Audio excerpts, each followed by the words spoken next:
Them niggas shrink around you, man. You know what I'm saying? They just in the space probably before you was a little bit. You know what I'm saying? But them niggas shrink when you come around. That's why them niggas don't want you around. Situation with the genders and all of that shit that we've been hearing about. And there's nobody better than the gore.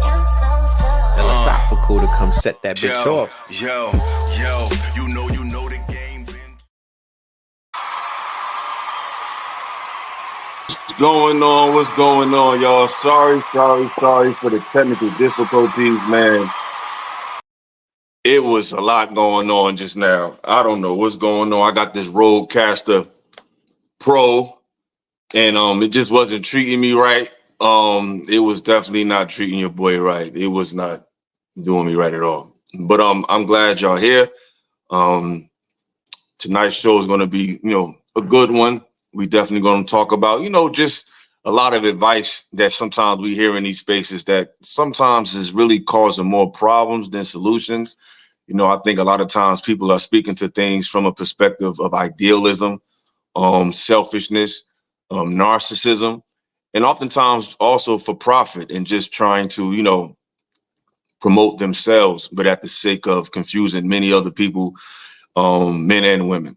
So I would like to open up the conversation to more than just myself, have some nice ladies in the building, smart sisters, well-to-do sisters, just, to also add to the conversation. A few brothers supposed to come up shortly, but right now we're going to get started with the ladies. Oh, I think one of my brothers is in the building. He's a little tardy, but at the same time, he's right on time. So let's get him to the building. I got, we all know she's a veteran in this space.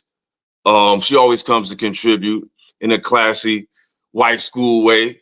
So we're gonna introduce the White School Podcast in the building. We got my girl scriptwriter Pete in the building. We got a newcomer to the space. Bree Things is in the building.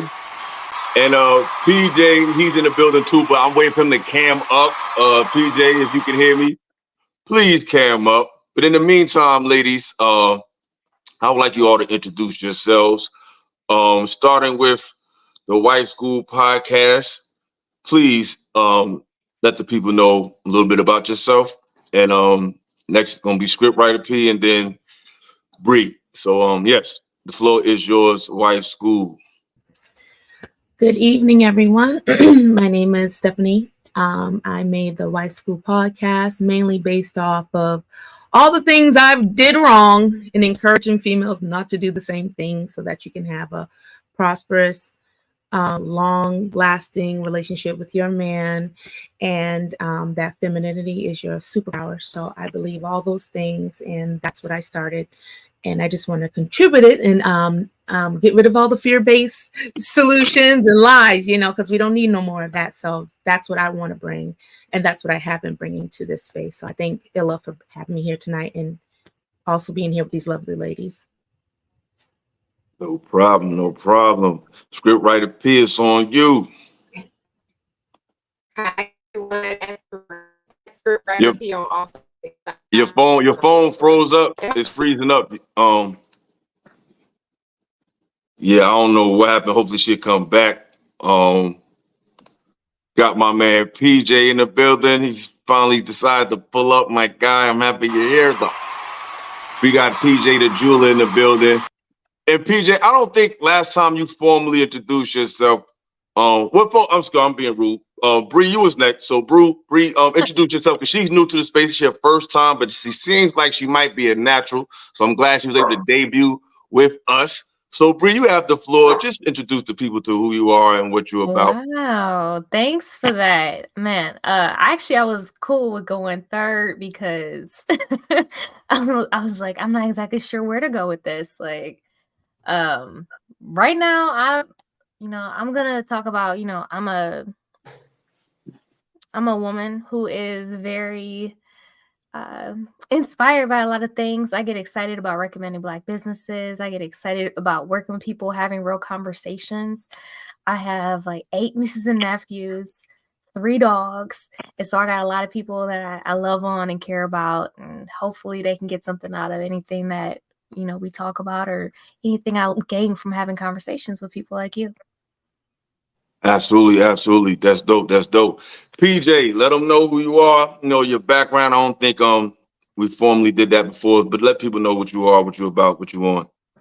All right. So I'm PJ the Jeweler, formerly known as PJ the Jeweler, I should say. I'm new to this space, so I'm not really well with the cameras and whatnot, but Ill is my guy. I seen his video go viral a couple years back, and then I just kind of tapped in, and somehow along the lines we end up, hitting it off. So as far as what I've viewed on his space, he kind of more so addresses a lot of things that Black men feel are not addressed in today's world, and we're trying to figure out how we can be better tomorrow than we were yesterday.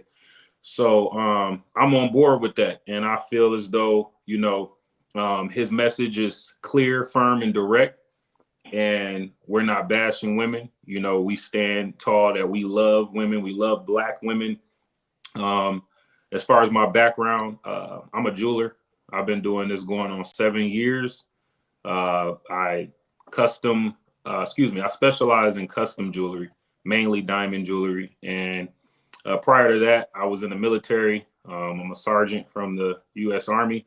And before that, I was raised by mainly my mother. My father was, kind of in and out of my life as far as, prison and all of those things. But for the most part, came from a strong mother. She's a nurse practitioner, very successful. I'm proud of her. 6 sisters, 1 little brother. So I do have some type of understanding of women's side of things. I was married for 5 years. I'm no longer with my ex-wife, my daughter's mother. But today I'm single. And yeah, I just feel like this is helpful information going into relationships. And it gives us a few tools on our utility belt, and I just also, I'm done with my introduction, but I did want to point out the Wife School podcast. First of all, I've never heard of your podcast, but I will be subscribing because I think that's awesome. Just your introduction was awesome. The fact that, you did something I've not seen many women be able to do, and that's just in your title is accountability, that, hey, there is some work to be done on our end too. And that's all we're saying. And that's why I mess with it. I only deal with the real. I don't deal with the other stuff. I'm not impressed by your subscribers, your likes, your viral moments, and none of that shit. You know what I mean? I like dealing with real people in real time. And not to throw Bree out there, but I found Bree, right? Bree was in a clip with Mr. Letgo. Mr. Letgo was at InvestFest. And I got some epic back and forth with him. I'm always cooking him up. Like he's like 3-0 against me. That's my guy, but he's he's my punching bag. I'll be tearing him up. But he ran into, I felt like the situation was interesting because I'm always talking about women and men working together. And he's always saying, oh no, you got to have it all together. Oh, she's not your child. And all. It's like, bro, that sounds good online, but in reality, there's something else. And I like this. A lot of people have online talking points. And they overlook reality. So I felt that it was funny. He was talking to 2 people. It was a guy, and then Bree came up, and he was like, he brought up, I think like starting a business, and Bree was like, well, can we do it together?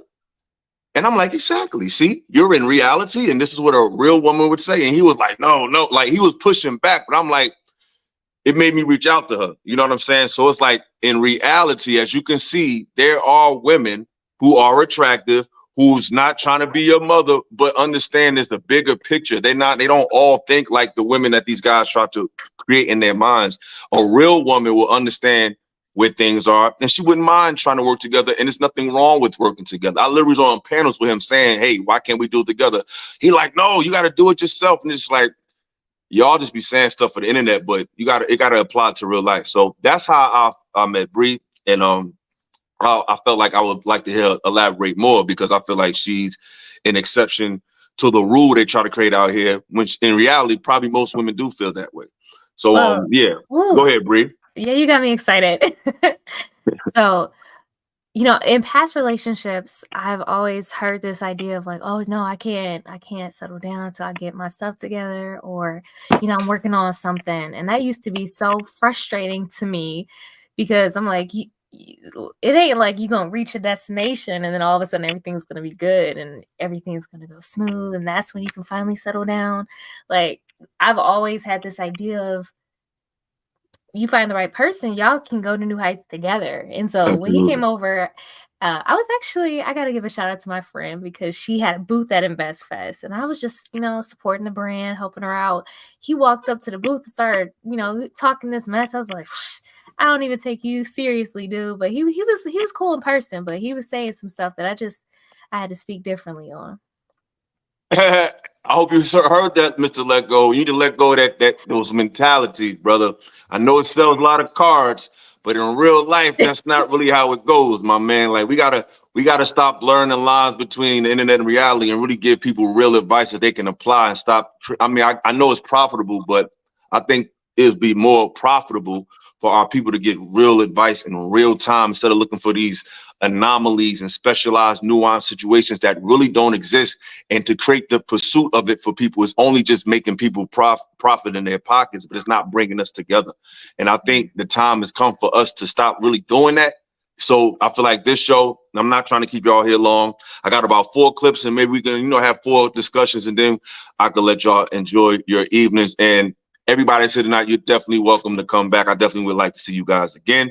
You know, I'd rather work with people that are not necessarily in this space. You know what I'm saying? I feel like Wife School is not in this space. I think she's just on YouTube. But, you know, this space is kind of a particular thing where they want to see these petty spats. And I don't really want to present that. I want to really bring. It's hard. You know, Illa, I do circle around it just because I need to hear the verbiage. I need to hear the mindset of what's going on.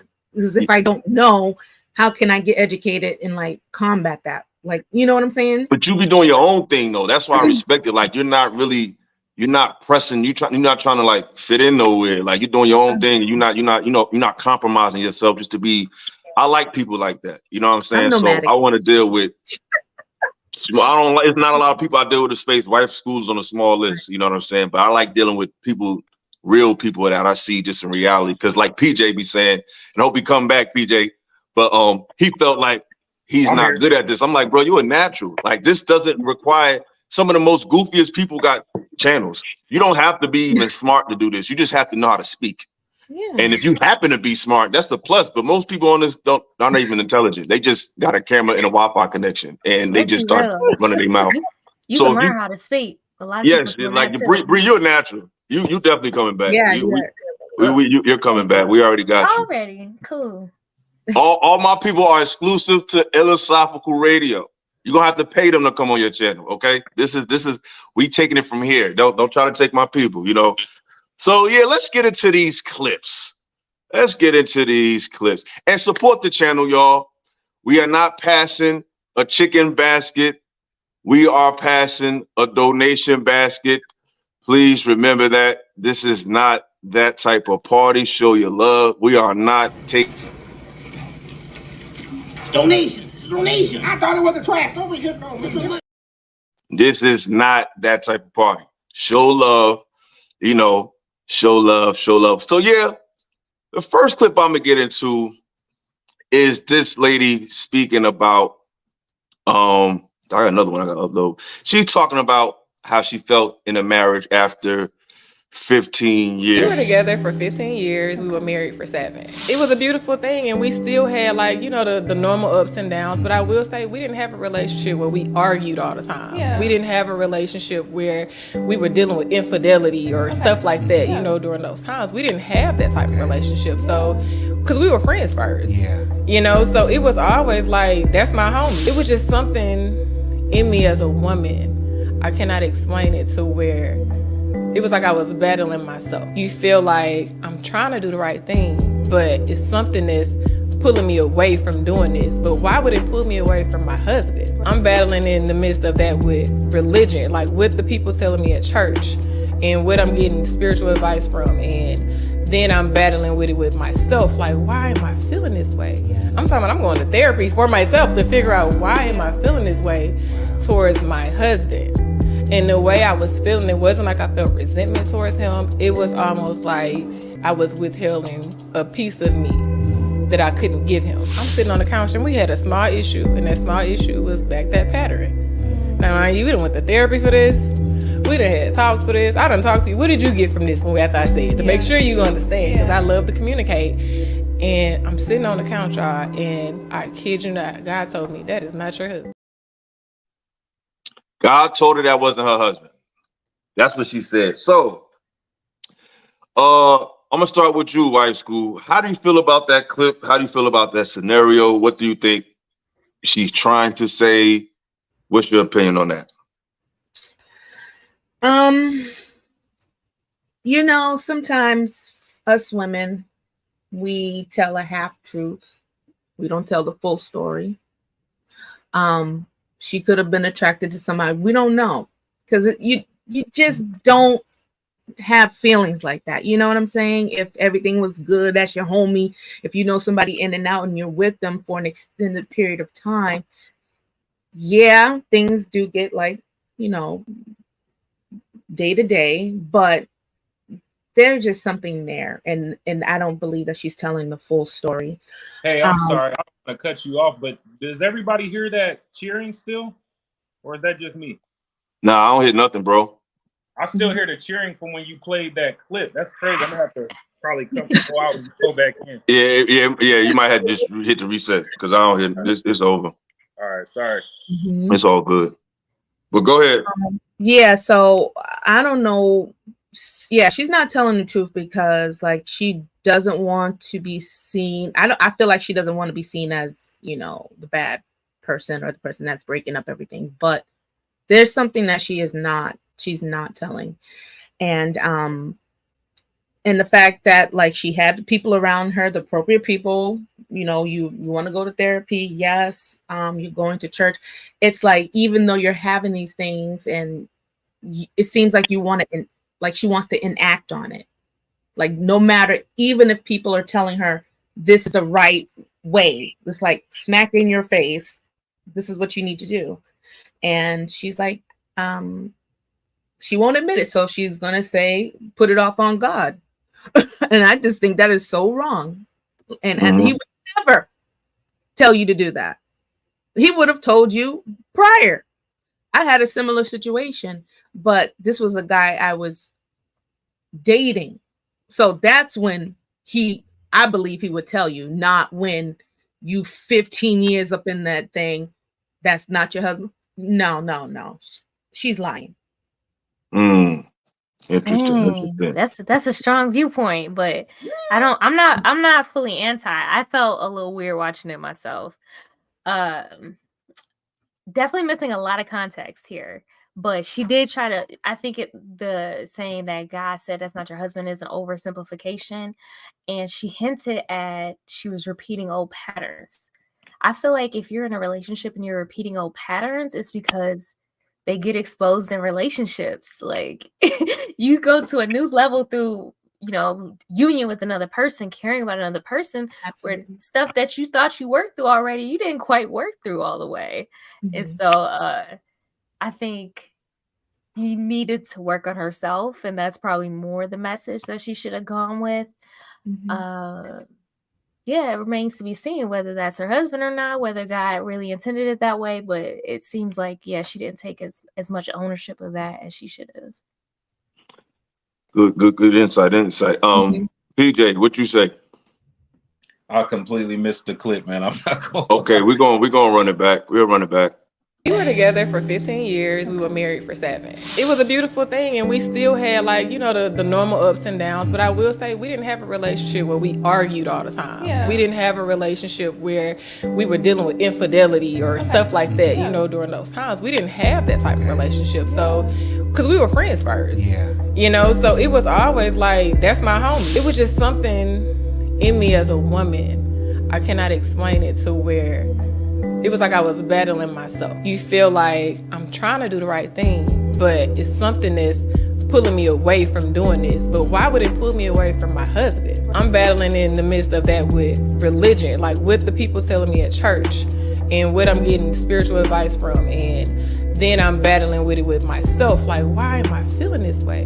I'm talking about I'm going to therapy for myself to figure out why am I feeling this way towards my husband. And the way I was feeling, it wasn't like I felt resentment towards him. It was almost like I was withholding a piece of me that I couldn't give him. I'm sitting on the couch and we had a small issue, and that small issue was back that pattern. Now, mind you, we done went to therapy for this. We done had talks for this. I done talked to you. What did you get from this after I said it? To make sure you understand, because I love to communicate. And I'm sitting on the couch, y'all, and I kid you not, God told me, that is not your husband.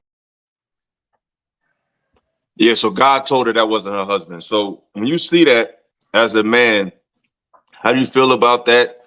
Does it make you more advantageous to getting married? Does it make you apprehensive? Like when you see that, how does that make you feel about getting married? I'm lost for words, man. That's just scared the dog crap out of anybody. You know, the fact that you could be sitting with your loved one and she didn't really, I mean, you never know the whole situation from a clip. It's a clip, right? But she never explained nothing that would compel me to feel like, yeah, well, because what exactly were you asking the church that they would be giving you advice against your marriage, you know? And this is a little off topic, but I had to get this in.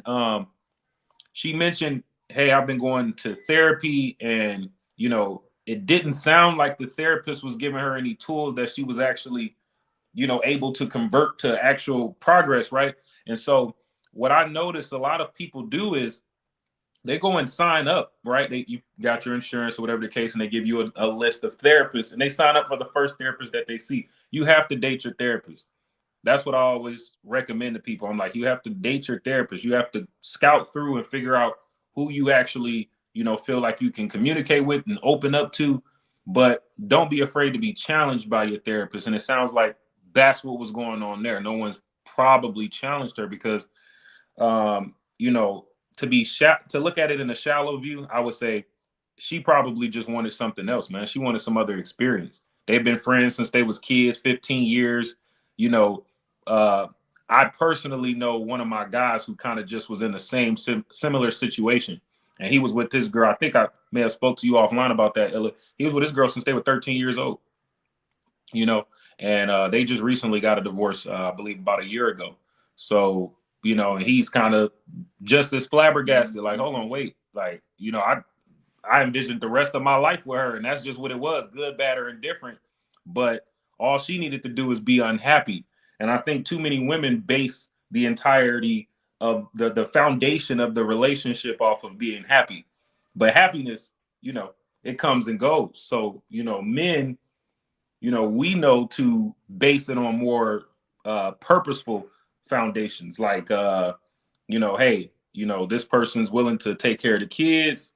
They're willing to, you know, do X, Y, and Z in the home and out of the home. They're supportive. That's something I can build with. That's a partner I can go to war with. And we'll leave it at that. You know, the hell with how bad she may talk, the hell with a lot of red flags. But, you know, for women, hey, I was unhappy, or hey, God told me go. So that's a great point. And I think when I first seen this clip, my initial reaction was yours, and I still see it that way as well. Like, you know, I mean, because I'm like, if God told you to leave him, who told you to get with him? You know what I'm saying?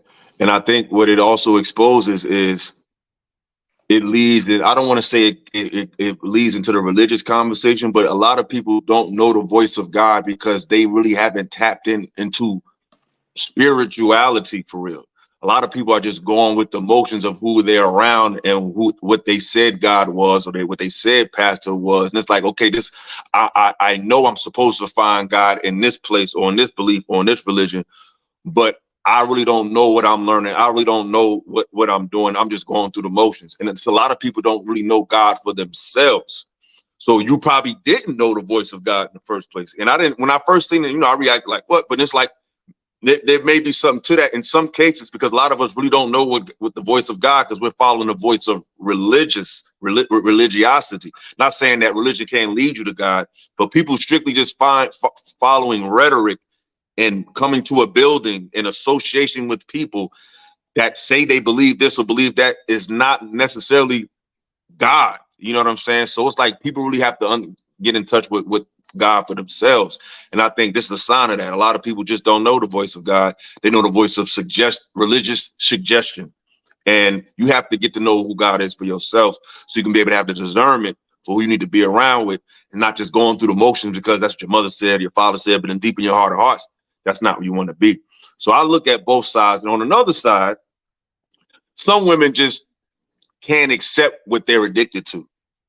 They might want the husband, they might want the pageantry of a marriage, but they really like us. They might like being outside. That don't mean they're a whore or nothing like that, but they might like the nightlife. They might like hitting parties and lounges, but they know that might not be acceptable in their circle or in society. So they'll waste a man's time for 5 or 10, 15 years or whatever, just to really can't fight that urge that you want to be outside. You know what I'm saying? Do that. You know, so I think it could be either or, but she sounded like somebody who felt like she can do better. Because it seemed like, I don't know if PJ, you maybe could relate to this, but it seems like sometimes, that's why I don't like guys who try to lead with money, because once you put money as a criteria for your value, a woman can always find more of that. You know what I'm saying? It's like, because today's woman is like, okay, now I'm not going to say all, but a lot of women that's pushed to us in the media and that's pushed on social media, it's like, they feel like if I can get 10 million, then why can't I get 20? If I can get a dude that got 20 million, it doesn't stop. So I feel like to lead with that, it just leads you down this everlasting hole where you'll never fulfill that woman. She'll never be fulfilled. Instead of leading with who you are, because one thing money can't buy is another you. It's the experience that you offer her mentally, emotionally. She can't purchase that. You know what I mean? That's a custom fit. So if you lead with that, I feel like there's more long-term value in that situation. How do you ladies and gents feel about that?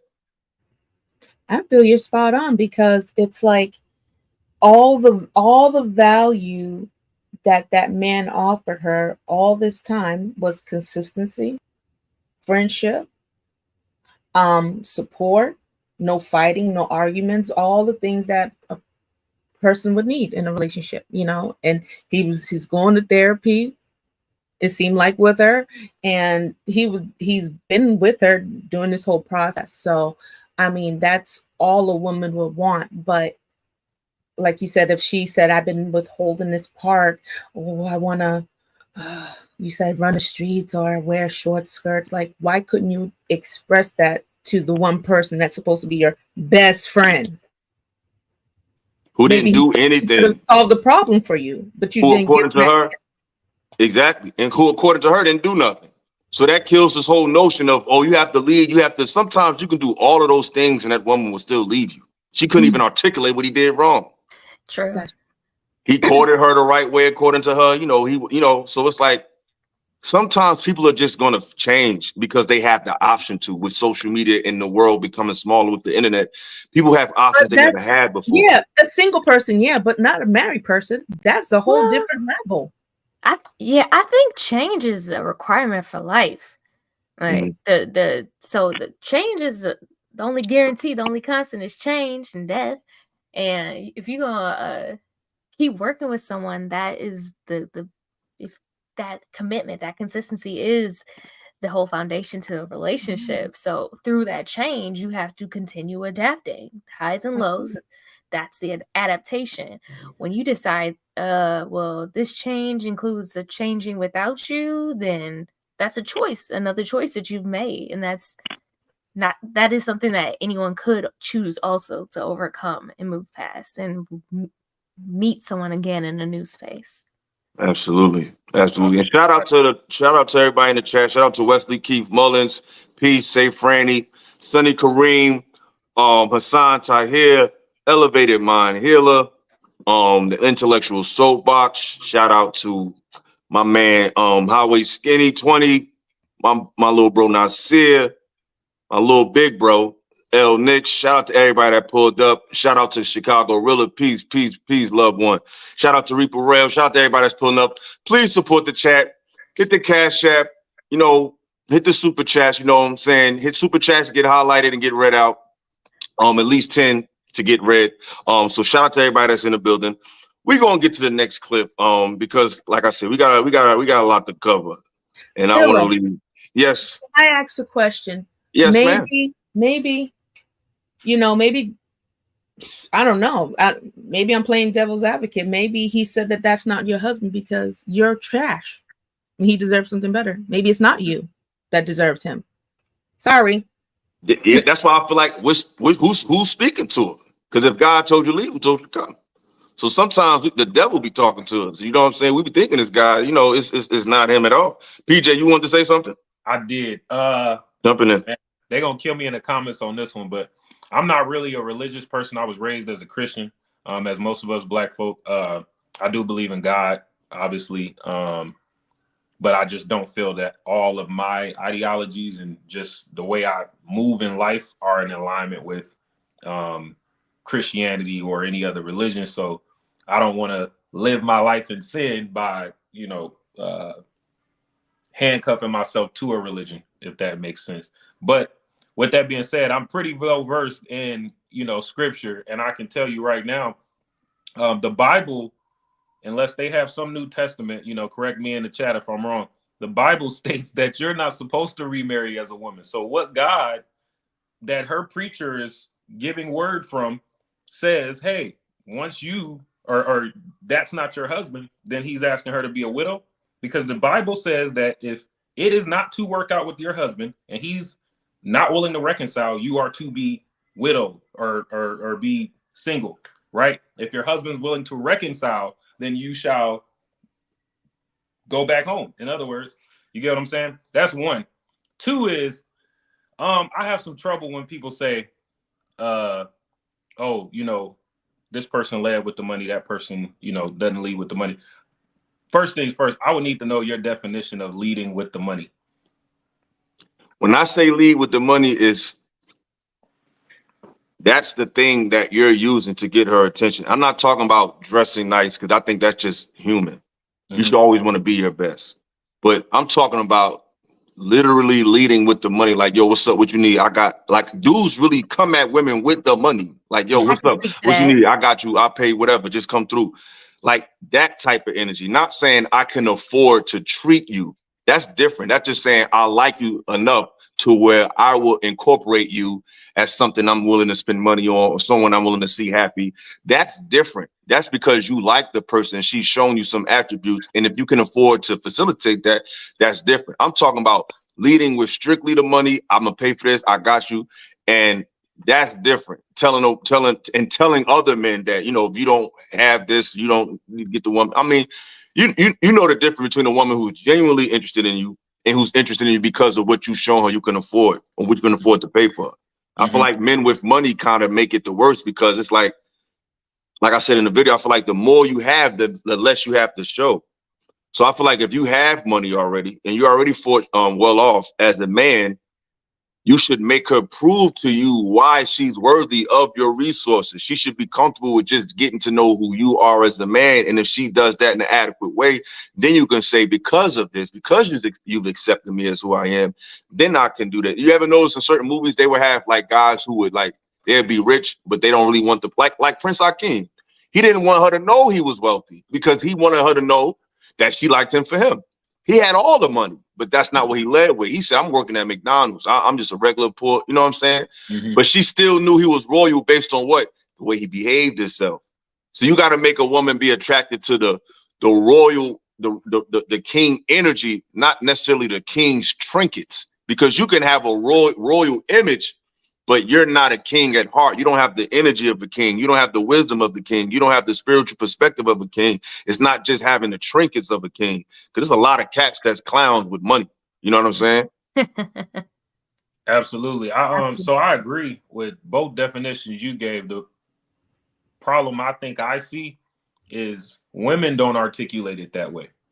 So they don't articulate, hey, or they don't differentiate, I should say, hey, I'm doing this because I can afford it and I'm looking out for you, as between, oh, hey, he's a trick girl. He gonna buy this. I heard he doing that. They don't know how to see the difference. All they see is you can afford it, and they have their own intentions and what they do. As you know, they can I agree. be world winning actors when they've got their eyes locked on something that you want. So you really don't have a dog in the fight. Time will tell, but by then you didn't started to, grow feelings and such like that. So it is a little bit harder. I know on the outside, I've been there where I'm looking online and guys talking crazy, like, yeah, man, what you mean? Supposed to take care of this, do that, and the third. And I'm not one of those type of guys. Like, I'm very much like, you're gonna have to like me, okay? It's not, I'm not about to pay to play. I'm not about to pay to, win you over or nothing like that. But it do get sticky with, for guys who have accomplished certain financial goals in their career.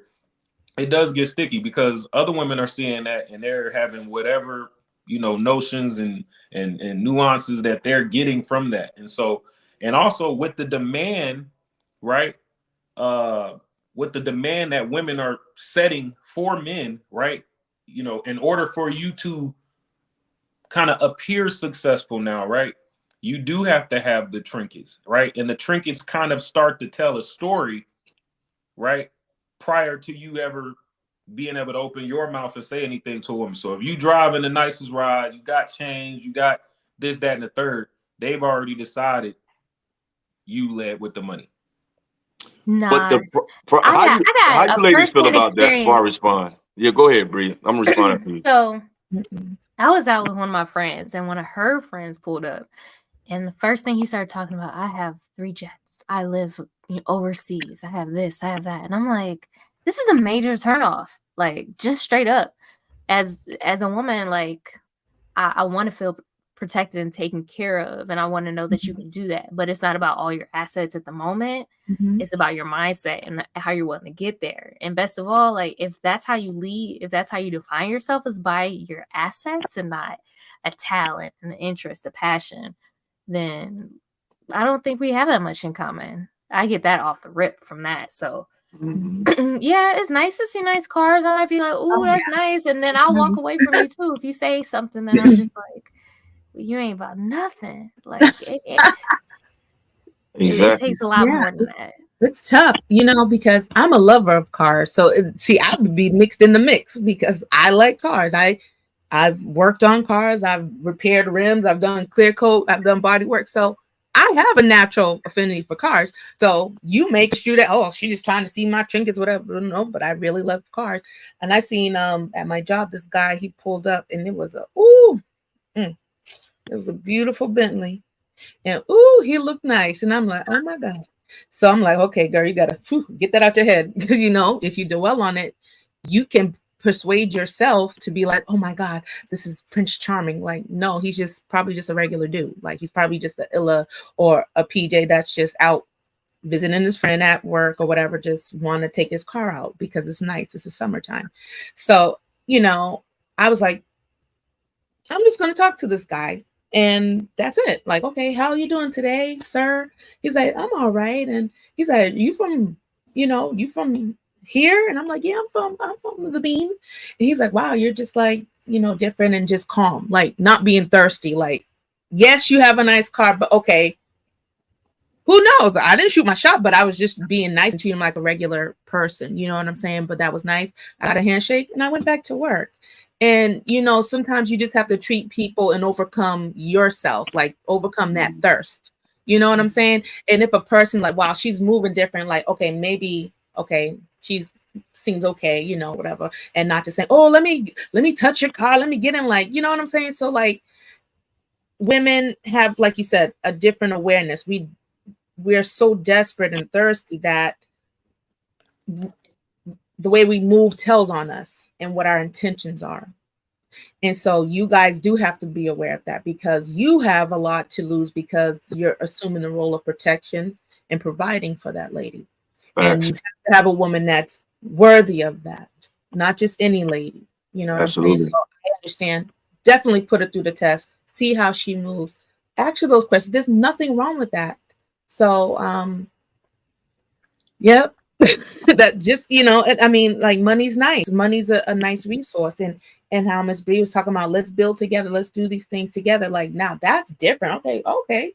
she says, okay, now she can come work in my business, or she can be in charge of the, you can find a place inside his kingdom. You know what I'm saying? Instead of somebody that's trying to extract and take away all the time. So absolutely, a lot of women have to really elevate, absolutely. stop being little girls and, jump in over the trinkets and really become women that a man would want to be with. And another thing, I think that absolutely, and I think that, like what PJ said, I think the problem with that is the reason why the women can't tell the difference because men don't stand on business. Because you have the access, you have the resources. You ain't got to give it to nobody because you're not strong enough to watch that nice shape and that nice skin walk away, and because you can't stand on your principles for her access to her body, that's you. That's why they can't tell the difference, because they know most dudes is going to break. If most men just say, hey, I really like you, sweetheart, I really do, but if you're putting a price on my energy with you, then I don't need to be around. If men did that, women would change like that, but they know most dudes is weak, because unfortunately a lot of cats don't touch women until they touch money.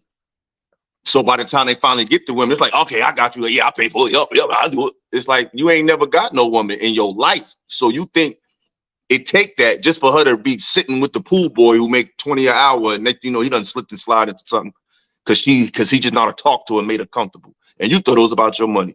So it be the men not standing on business. You know what I'm saying? Like, I done met women that say, yeah, I used to date this football player, and it's like we just had some pizza and some shit. And it's like this dude done took her here and took it in. So it be the men. The men do not stand on principle, and they don't make women prove that they deserve more than just that they deserve to be endowed with their bread and endowed with their resources. Because contrary to what women don't know, and other men love to do stuff for not only their women but their friends. I love doing stuff for people. So it's not hard. Like, once we think you're cool, we got you. So you just gotta just be a regular person and stop being so thirsty. And men gotta stand on that and not be ashamed to tell the pretty woman no.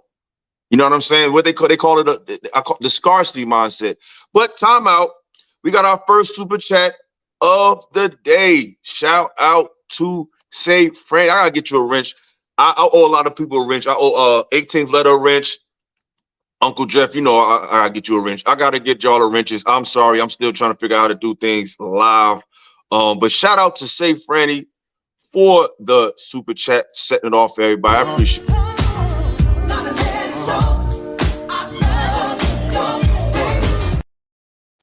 Yes, she said, just because, hold up, Say Franny said, just because the support. That's what I'm talking about. That's what I'm talking about. Shout out to Say Franny. Got to get you that wrench. My moderators, please give her a wrench. I think y'all got the ability to do that. I'm not sure if you could, but if you can, please give her a wrench. Oh, we got another one. Hold, Team Illa is definitely showing.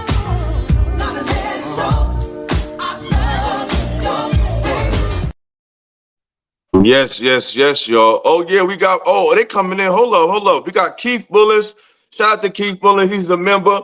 Brother came in and showed love from day one. I'm definitely appreciative of this brother. And see, and he can contribute. See, I love I like the how they do in sports. They call them the two-way players. I like when you can support in the chat and you can articulate yourself on the screen. So I'm blessed. I get a lot of people that come on my chat that not only know how to show love in the chat, but they can come on screen and also contribute to the show. So shout out to Team Illa. Y'all some of the most articulate supporters in this space. And shout out to my brother, Sheikh David Islam. Mo, what's going on, brother? Ho, we got it.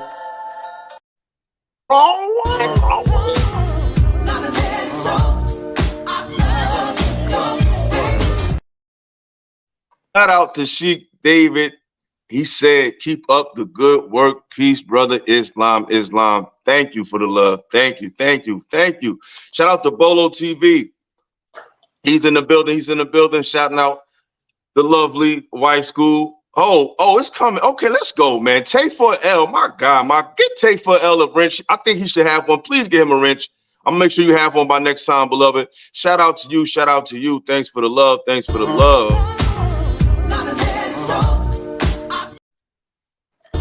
Hold up.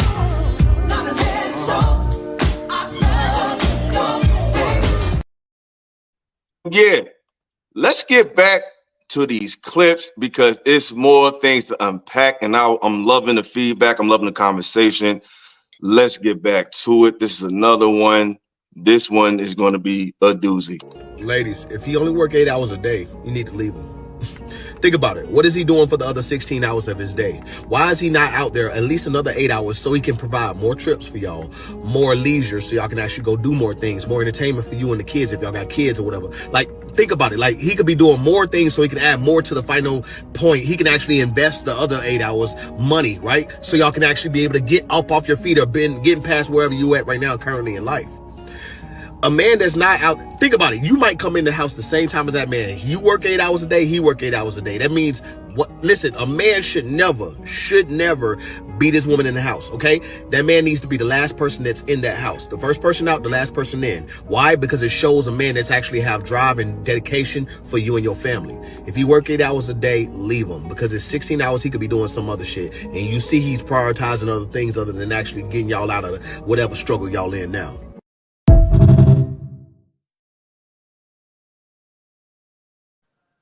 Whoa. So I'm gonna start with the wife school. What's your take on that? I would only say if they were trying to reach a goal or something and he needed to take on that extra 8 hours, maybe then.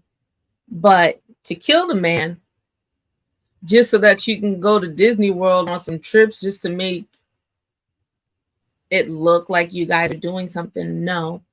And it's very strange that he would even suggest that, seeing that he is a business owner. Why wouldn't you encourage the man to start a business? Why does he have to go dedicate another full hours to somebody else when he could have that his own business, have his wife contribute, you guys can build something. Okay, now you've created something so that can build wealth.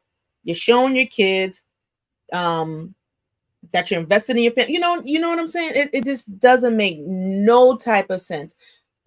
From what I usually hear from him, he's about like business. So why aren't you suggesting that he incorporate business, which is kind of a better way to free up your time, even if it's like Airbnb or real estate, like doing something like that. So, so you reclaim your time instead of expending your time. It was kind of confusing to me from the content I see generate. Yeah. Exactly. PJ, what say you, my man? Yeah, I don't really know what to say to that. I'm not gonna lie. I just disagree with brothers who have that particular mindset, that we would get online and make a general statement about everybody's situation. We don't know what everybody else is going through. So if we're speaking to the majority right now is 2 partner working households. That's just what's going on. And if you are in a household with 2 ambitious folks, they want to be on the up and up. So both of them are both trying to work at something to, you know what I'm saying, climb the ladder. So I don't know. I don't agree with it. So I couldn't really find a point to even target. Go ahead. Yeah, since we got $20 raised, Keith, I'm definitely going to drop the link so you can join up there. Go ahead, Bree. What's your take on that, sweetheart? I think it can work for some relationships. I think it really can. I think there can be a relationship where the man hustles, and maybe he might even enjoy it and do that, and then the woman holds it down in the household.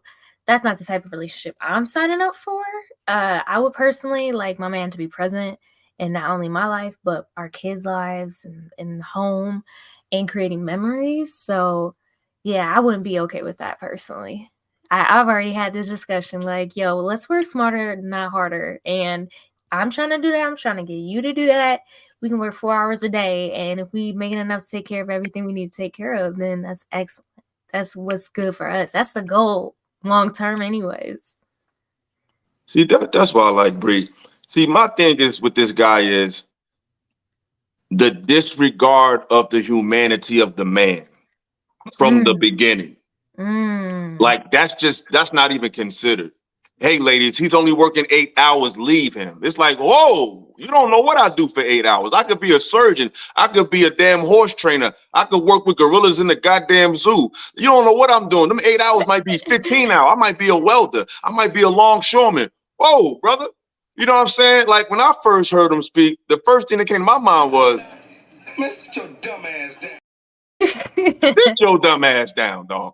You know, a lot of these cats be talking that, and it's like they're really just trying to sell themselves. It's like a corny way to pick up other women, and it's really punching down because this guy's a so-called millionaire. So if you're worth so much money, why are you trying to take the girls and distract the minds of the blue collar everyday man's woman?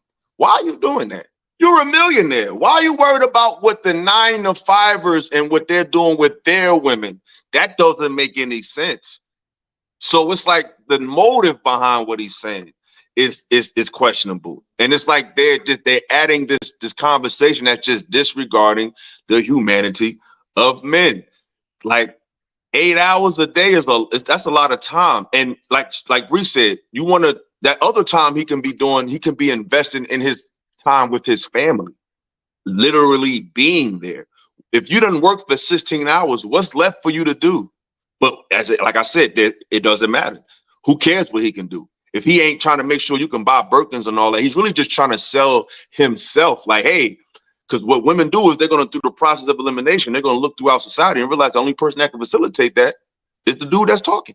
So he's really just trying to sell himself. You know what I mean? And like I said, this is that fear-based solutions that's making everyday people who trying their best second guess themselves and their mates, which is not healthy at all. So with that being said, PJ, do you have any more to add to that? Lucky, what's good? What's good, Lucky? You want to go ahead, the Wife School podcast? Oh no, you're next. I can go after you. I can wait. Yeah, when you kind of broke that down, I basically agree with everything you said, but more importantly, the dehumanizing the man, because I'll be honest with you, as of right now, I meet the criteria, but it is nerve-wracking, it is overwhelming. So I don't think, as Bree said, work smarter, not harder. You know what I'm saying? And I just feel like to put that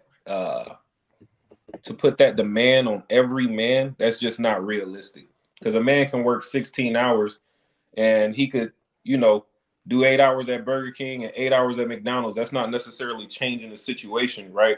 The situation just got to be what works the best. So though I don't, just because I'm more of a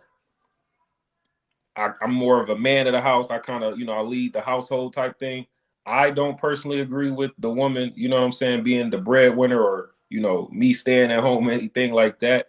But that may work for some people, you know what I'm saying? So that doesn't mean love can't be found there or that they can't be compatible because, the man's not making X amount of dollars, anything like that. That's mainly the kind of the cocoon we're in with this space, and the battle of spaces is everyone's got these new generational demands. Like, now, if we all take it back, the world has changed so much over the last couple decades. If we look back 10, 15 years ago, obviously, yeah, a man was supposed to, run and lead his household always, right? But I definitely can look at society and say they didn't have those demands on us back in the day. It just wasn't required for everybody to be rich. It wasn't required for everybody to be the 50-50 conversation didn't even exist. You see what I'm saying? So I just feel like a lot of these things are is just the internet talk, and some people are influenced by it, some people are led by it. To some degree, I guess we all kind of have some influences, but to actually take what you're hearing as far as what a man's supposed to do from someone on TikTok or what have you, and then try to actually go and apply that to your relationship, that's just absurd in my opinion. So yeah. Yeah, and it's very strange to even hear him say that, because his story, right? Because I'm nosy, right? And I like business, or I like learning. His story was that he worked at Skechers, making like $9-10 an hour. He ain't had no money. So wouldn't you sympathize with the man that, is in the struggle, and and build him up, instead of, and your girl was with you and married, and would you suggest your girl to leave you, or was your girl with you while you were building? You know what I'm saying? So why would you suggest somebody else to leave their man, their average man, sometimes, which, I mean, I would be happy if somebody was, just there with me, instead of somebody that's like shooting for the stars and, monkey branching. Like, well, we're just two average people trying to work it out. So why wouldn't you have encouragement towards that man, not trying to work him like a slave horse and things like that? Like, educate them, bring them to an understanding. Like, that's how we make everybody better. And even having resource for men, to like encouragement and things like that. Not everybody wants to be a businessman, honestly, but if that woman's not complaining, and she doesn't mind working, I mean, like Ms. Bree said, leave them alone. Like, stop putting all these fear-based ideas in the woman's head of insurity. Like, oh my God, things like that. Some people are satisfied where they are. This girl I used to work with, she's a Filipina. So like, I see all these other cultures, they don't mind contributing. They don't mind working. They don't mind going out there, wring the chicken's neck and skinning it to bring it to the house, and working on the farm and bringing rice over their heads. Like, they work. I don't know why in America we think that we're not supposed to work. Like, most people work. It's just reality. Exactly, and it's because we don't have that. We don't love each other. We use the image of loving each other to get ahead, and then we get to that place we need to get to. Then it's like, man, F all of them, because all he's doing is just putting a spotlight on men who are not him and trying to devalue those men. And it's really sad, because when you get to that place of prominence, you can speak about how your drive, you had a vision before you got to where you got, and how you needed somebody to believe in you. You needed people to believe in you before you was able to manifest that. So you can speak to the women and men who are second guessing themselves, or second guessing their mate, and tell them to hold on, because I was in that place. And it's more, you can do that instead of just, hey man, if he ain't making 32 million by Thursday, man, you need to leave him. Like, that ain't what you. It's like, come on, man. And it's like, that's why I like music of the past. I like people from, the 80s and the 70s, because no matter how rich they became, no matter how famous they became, they took their music and they took their spotlight and put it on the everyday brother and sister, and let them know that, hey, no matter how far I am from you, I'm still right next to you. People don't do that now. They can't wait to show you how far away they are from you. They can't wait to prove to you that that you're not them and they don't need you. Like, they can't wait. And I hate that. You know what I'm saying? Right. I hate that. Lucky shout out to we got 2 more super chats. Shout out to So Solid. Just showing love, black man. Appreciate you, bro. Shout out to Keith Mullins, Derek Jackson 3.0. Absolutely. He wasn't even articulate. Like, he didn't even know how to speak well. Like, some of these guys, they get a Balenciaga shirt, a Rolls Royce lit up car, and get some sunglasses, and they think they deep. It's really like a fake smart nigga formula that seems to be working for a lot of people, but we're going to call it out. But shout out to Team Illa showing love with the super chats. Definitely showing love. Shout out to y'all, man. Shout out to y'all.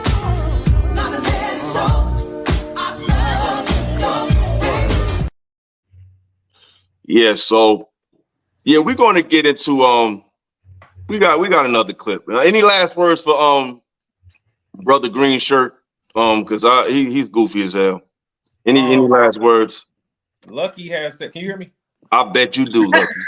Lucky starting trouble. Don't take Lucky serious. Lucky be starting trouble. She be starting trouble.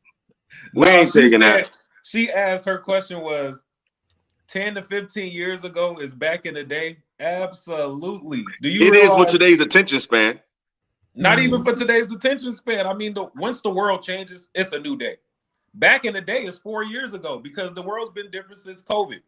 10 years ago, 15 years ago, we didn't have Instagram. We didn't have Snapchat. We didn't know what a podcast was. Yes, that's back in the day, Lucky. We had Instagram 10 years ago. I said 15. Instagram came out in 2011. Okay, yeah, that's true. That's true. That's true. But I feel like the attention span is making things seem like it's back in the day because people are so fickle and they're not learning things. They're just going with whatever's trending. So it just speeds time up. You know what I'm saying? They don't understand the moment.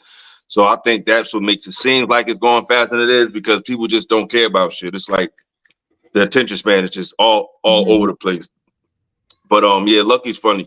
Any last words? We go to the next clip. We got 2 more clips to get through. You said you want to say something on White School? No, I said my piece. I just like from my recollection, he just expounded on how he used to work at Skechers and then he just like got sick of his situation, his own personal situation, and did something about it. So that man in his own situation has to be able to do something about it, not just let us tell the women to leave. You know what I'm saying? Like, it was just horrible, bad advice. That's the worst advice I've ever heard him say in the past 5-6 years. It's horrible. Got you. Now, this one is a doozy, right? This next clip, because this woman actually responded to me rather disrespectfully at that. And all I did was comment, I just said, you know, women, it's no way to hold women accountable. And you're going to see why I said that once you see this clip.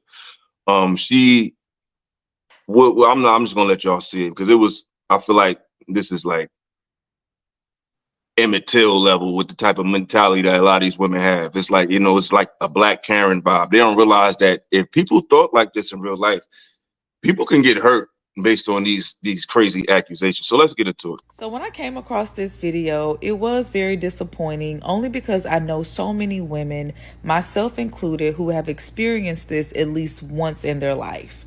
So she says, me, because half the bodies I've caught are only because my no wasn't taken seriously the first, second, or third time, but I'm not traumatized or whatever. Now, if you guys are unfamiliar with what this statement is saying, she's basically telling you that she was pressured into sleeping with these men. As a health teacher who has to teach on consent, I can tell you just from surveying and asking questions that not only are many young boys, but also grown men and even grown women are ill-informed about how deep and serious coercion actually is. And I was just watching a video the other day where this lady was telling men, if your wife or girlfriend is telling you that she doesn't feel like sleeping with you, that you need to tell her that you're going to go sleep with somebody else. Now, I'm not a rocket scientist or anything like that, but that sounds like coercion to me. Now, you can applaud and praise these problematic things if you want to, but you keeping on, you're going to wind up in jail. I implore you that as a mother, father, sibling, uncle, daughter, whoever, if you don't have the full knowledge behind what consent looks like, go to YouTube, watch this video called A Cup of Tea. It literally lays it out to you in the most basic terms so you can see whether you have been targeted or you are the targeter. Because I can guarantee you that a lot of men would have not been able to get SEX from women had they not coerced them. Because they be banking that you don't know no better. Now, as a woman who's experienced this, but also wanted to eliminate as many risk factors as possible to decrease the likelihood of it happening again, I just had to move in a more protective way. I stopped going for drinks when it came to meeting men, especially if there was no food involved. I stopped allowing men to come to my house, even men that I knew, because I noticed that those were the men who actually felt the most comfortable trying me. And overall, I just eliminated the access that I gave most men.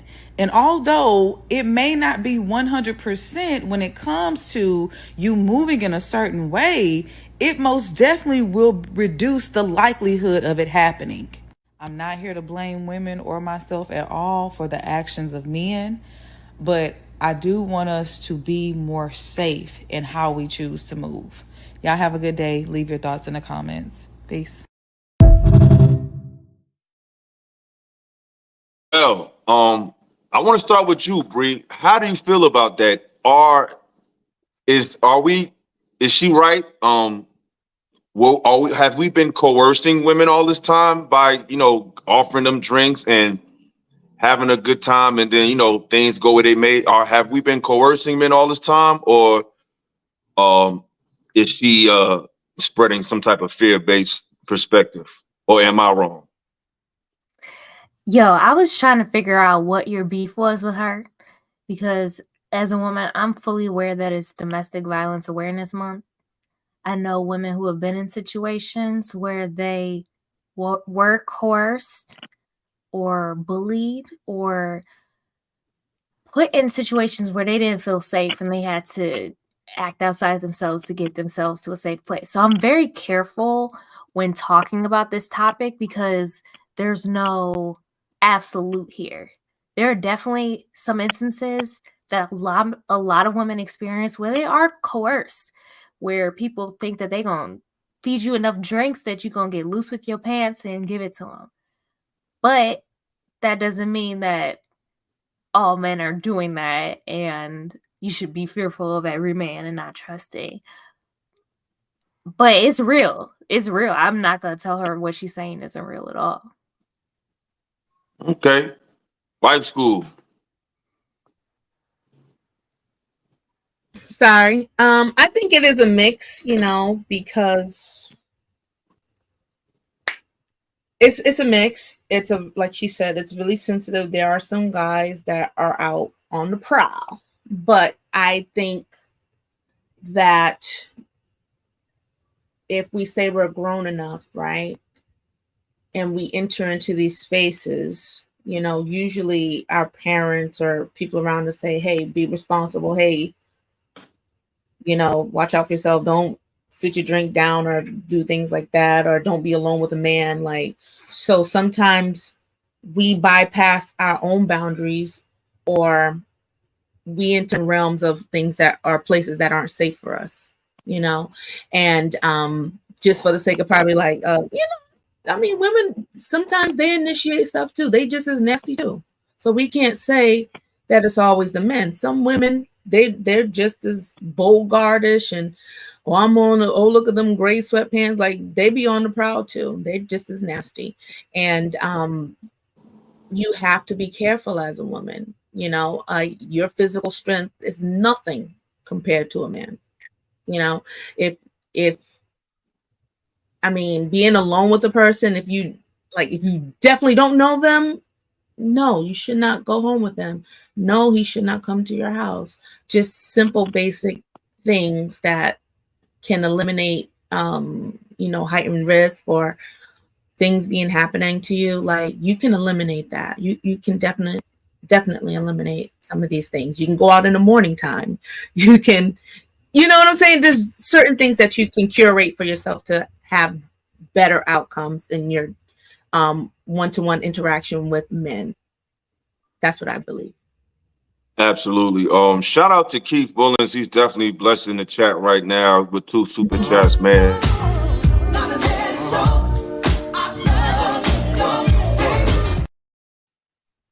He said she's lying about the no most of the time. That happens. And he also says she is hooked on the attention, probably caused drama wherever she went. Remember Tawana Brawley. Wow, he taking me back with that one. Now, BJ, you want to go before I go? Go ahead, man. You sure? This is my problem with what she says because of because what she's talking about to me sounds like grape more so than what she's describing. What she matter of fact, what she's describing is more like someone persuading you and making you feel comfortable, and maybe it not turning into a relationship, but maybe a one night stand, or maybe something you didn't plan on doing. So now you feel like you was coerced into being with a man who didn't have long-term plans. But when I look up the word coercion, What comes up is the practice of persuading someone to do something by using force or threats. And that's my problem with that word, because men are not forcing or threatening women to do anything in most cases. And what she described to me is not coercion, it's cooperation and regret. And I think her using the word coercion in a situation where a man is just saying, hey, we hanging out, you get a drink, you want to come over, and things go where they go. To use the word coercion when, based on the definition, you're not being threatened to do something, I think that's a dangerous precedent to set, because it kind of waters down women who are actually being coerced and putting men in situations who are not doing that and get treated as if they were. So I think sometimes, because we want clips and we trying to really push some type of awareness, we use these words that really heightens a situation that may not be that, and it diminishes it when it's necessary. You know what I'm saying? Do you feel what I'm saying, Bree? Is any pushback there? Does that make sense? No? Yes? Maybe? It's very nuanced. And I see how you're using the definition of coercion and focusing on is either threats or force. I think, though, we have to also acknowledge that threats can come in multiple ways. Like, you could be stuck here. You could be out in the street somewhere left alone and with no way to get home. I could tell people about what you've agreed to do in the past, and then you won't get past that. Like, so it comes in a lot of ways, like similar to like bribery almost, where the coercion isn't necessarily forced. There are other avenues that make it where it can be more nuanced, more complex than that. And I agree. And I you're right, because those examples, they do happen, and they happen a lot, especially those how you gonna get home. You know, dudes do play that game a lot, but oftentimes it's guys that are not showing the quality of character in the beginning. They're just cool, you know, and women are letting that be the prerequisite for getting close to him. He's just cool and he's available and he paid for our food, and it's like you got to raise your standard of what's impressive to you. But the problem is, and this is my issue with all of these things, you got coercion, you got men trying to manipulate you, use money. I feel like the way a lot of our sisters are dressing today doesn't help the argument. Not saying because you dress the way a man can't control himself. I would never say that.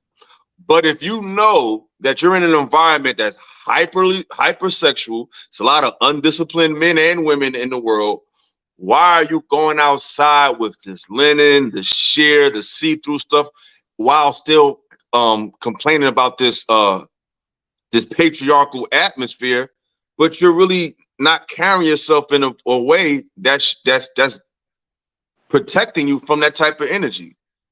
Because it's like having raw meat in front of a raving lion. Like, you barely know the mentality of people you've been raised with, let alone strangers walking on the street. Like, I was talking to a sister today that called me, and she wanted some advice on how, you know, on her relationship, and she asked me, she said, tell me the truth, give me the real.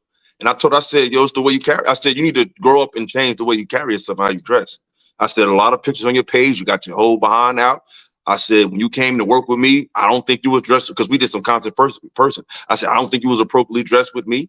I said, if I was a different person, that could have went a whole nother way. Like, you came to my home. We recorded like at one of the amenity spots in my building. You never met me in your life. And you're dressed like this. So you're putting your safety in the hands of a stranger. That just doesn't make sense. And she was like, wow, I didn't think it like that. It's like, what do you think about? You know what I'm saying? So it's like, don't get, like my mother used to say, don't give place to the devil. It's like, don't put yourself in a position that's not already in your favor, and then saying, well, hey, he has to control himself. Yeah, men do have to control their self, but women have to control their self too. And they do that with modesty. Yeah. And I feel like that, I don't see a lot of that. You know, it's a lot of scantily clad women talking about men need to control themselves. It's a two-way street, sister. And men got this thing called testosterone that women think they know about, but you have no idea. It's powerful. And it'll break through. It will break through a lot. So it's like, don't agitate that. You know what I'm saying? PJ, jump in there. Go ahead, Brie. I'm sorry. You want to add something to that, Brie? Go ahead. I'm so passionate about this. Like, I agree that both people need to be held accountable, but I don't think you can ever use the way a woman is dressed as a justification for not treating them as a human. No, I don't agree with that either, but it's still ignorance on her part. It's like if I'm walking down the street with money hanging out my pockets and all women want to talk to me about is money. Am I? Are they just? No, I'm saying it's like if you're coming out, think about it. Like, we got to be real now. Women have started wars without opening their mouths, just based on like y'all. I think this feminism has put such an emphasis on women's accomplishments that they don't realize that just being a woman is mad powerful. Yeah. A woman can walk into a room, and if she got the right decorum, people will just start asking her questions. You all right? You good? You need something? She ain't even said shit. We got to talk. We got to perform some type of action to show our value and our worth. A woman who's beautiful, and I ain't just talking about physically, but if she's physically beautiful, she has a certain countenance.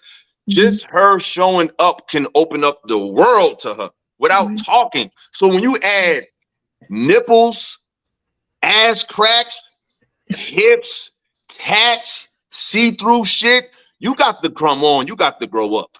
We're not going, oh no, she's a woman. No. You sit your ass down.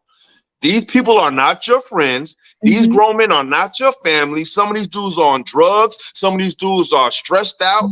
They wife you don't know what people are dealing with. Men are the protectors of the world, and they're the killers of the world. Not because we're killing, but we are designed to rule and dominate. Stop playing with that energy for the sake of feminine expression. You're gonna lose every time. And I think when women try to say, well, she has the right to do whatever he wants. But if you're putting yourself in front of these, you see how messed up the world is. Young, old, black, white, people are mentally out of their mind. You don't need to be coming out looking like a sex symbol to go get a toothbrush from Walgreens. You don't have to do that. Yeah, you just don't have to do it. I just think it's a two-way street. You playing with the nature of man just to prove what point that I'm woman, hear me roar. Sit your ass down, cover yourself up, and let men see your face and your eyes. That's why you ever notice you don't hear, and I know it happens, but you don't hear too many women who are covered up dealing with that. It happens, but it doesn't happen often. It's like you got women in the hood that I know, PJ, you can relate to this. It's women that we meet women that fight all the time and think that's normal. You got women who never had a fight in their life. They grew up in the same neighborhood, never had a fight in their life. You are what you attract, period. Yeah, there's always exceptions to the rule. You were just walking down a dark alley one day and somebody just came and reacted. That happens. But what happens most of the time is how you carry yourself is the energy you're going to attract. And the modesty level at such a sexually pervasive time does not add up with what women complain about. It just doesn't. And the same thing goes for men. You want women to value you more than just what you wear, then stop just presenting to her trinkets and money. And then because you can't have it both ways. Just go for men and women. Put your money in your pocket and cover up. PJ, it's on you, brother. Yeah, man, you smoked that, bro. Can't add nothing else. Come on, bro. You got. Do you understand where Bree's coming from? Do you think Bree has an argument? Do you think Bree has an argument as far as the modesty issue and how it shouldn't really determine how men react? Like that shouldn't be an excuse. You know for what? Men's behavior. How you feel about that? Yeah, I've heard that conversation many times. That conversation, in my perspective, started becoming more popular around the slut walk days. You know, that was kind of their whole thing is like, hey, we should be able to, be expressive. We should be able to, and men just need to know how to control themselves. But I definitely agree with your point with there needs to be accountability on both sides. The analogy that you used was perfect. That's why I said really not much I could follow up with. That was just what it is. Yeah, there has to be accountability on both sides. In my opinion, you don't market what ain't for sale. So in a man's mind, that's exactly what you're doing. Okay. How many of men are going to see a woman outside and say, oh, she's just expressing herself? No, the average man is going to believe that you are hypersexual and that's what you're looking for. So they feel as though you're looking for the right person that meets your criteria and that you're going to give him that version of yourself, right? And so with testosterone, with confidence, a man is going to try and knock on that door and see if you gonna let him in. That's what the appearance does, period. And appearance is very high on the totem pole in our world. You know, we try to, it's not that sick. Yes, it is. Attraction is the first step in most cases. You know, you may be, less shallow than the average, but the average person, especially in today's world where all we do is look at pictures and videos, we want to see something of attraction. And if your version, just like you said, women need to cover up, men need to put it up. The same way guys can't lead with the money, you can't lead with the sexuality. you can't lead with the ass, okay? Exactly, because we're both weak for the other. Women are weak for resources. That's their weak spot. Our weak spot is the sexuality. See, I think we live in an era that's so caught up in feelings, in theory, in rhetoric, that we discount science, biology, and nature. And nature will always do what? Take its course. Period. You can't theorize yourself out of nature. You can't scholarship your way out of nature. You can't religify your way out. You got to deal with it. Stop playing with the emotions and natural tendencies of males and females, because unless they're just super duper duper duper duper disciplined, you don't know where I can go. And I don't know about y'all, but I'm not putting my livelihood in the so-called assumed discipline of the average person walking around in America. I'm not doing that shit.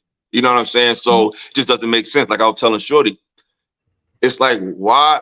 I don't know. It's about 5 women I know that you can't see they behind on their Instagram. That's just the norm now. That's just the norm now.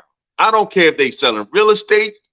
They got a picture with the side of their hip or the curve of everybody has it. We just gotta accept it. Everybody, I don't care if they conscious, woke, saved, they got a picture of their behind out. And my thing is, why would you show your body to people that you never met? Because it's like, what did they do to deserve to see all of that? You don't even know these people.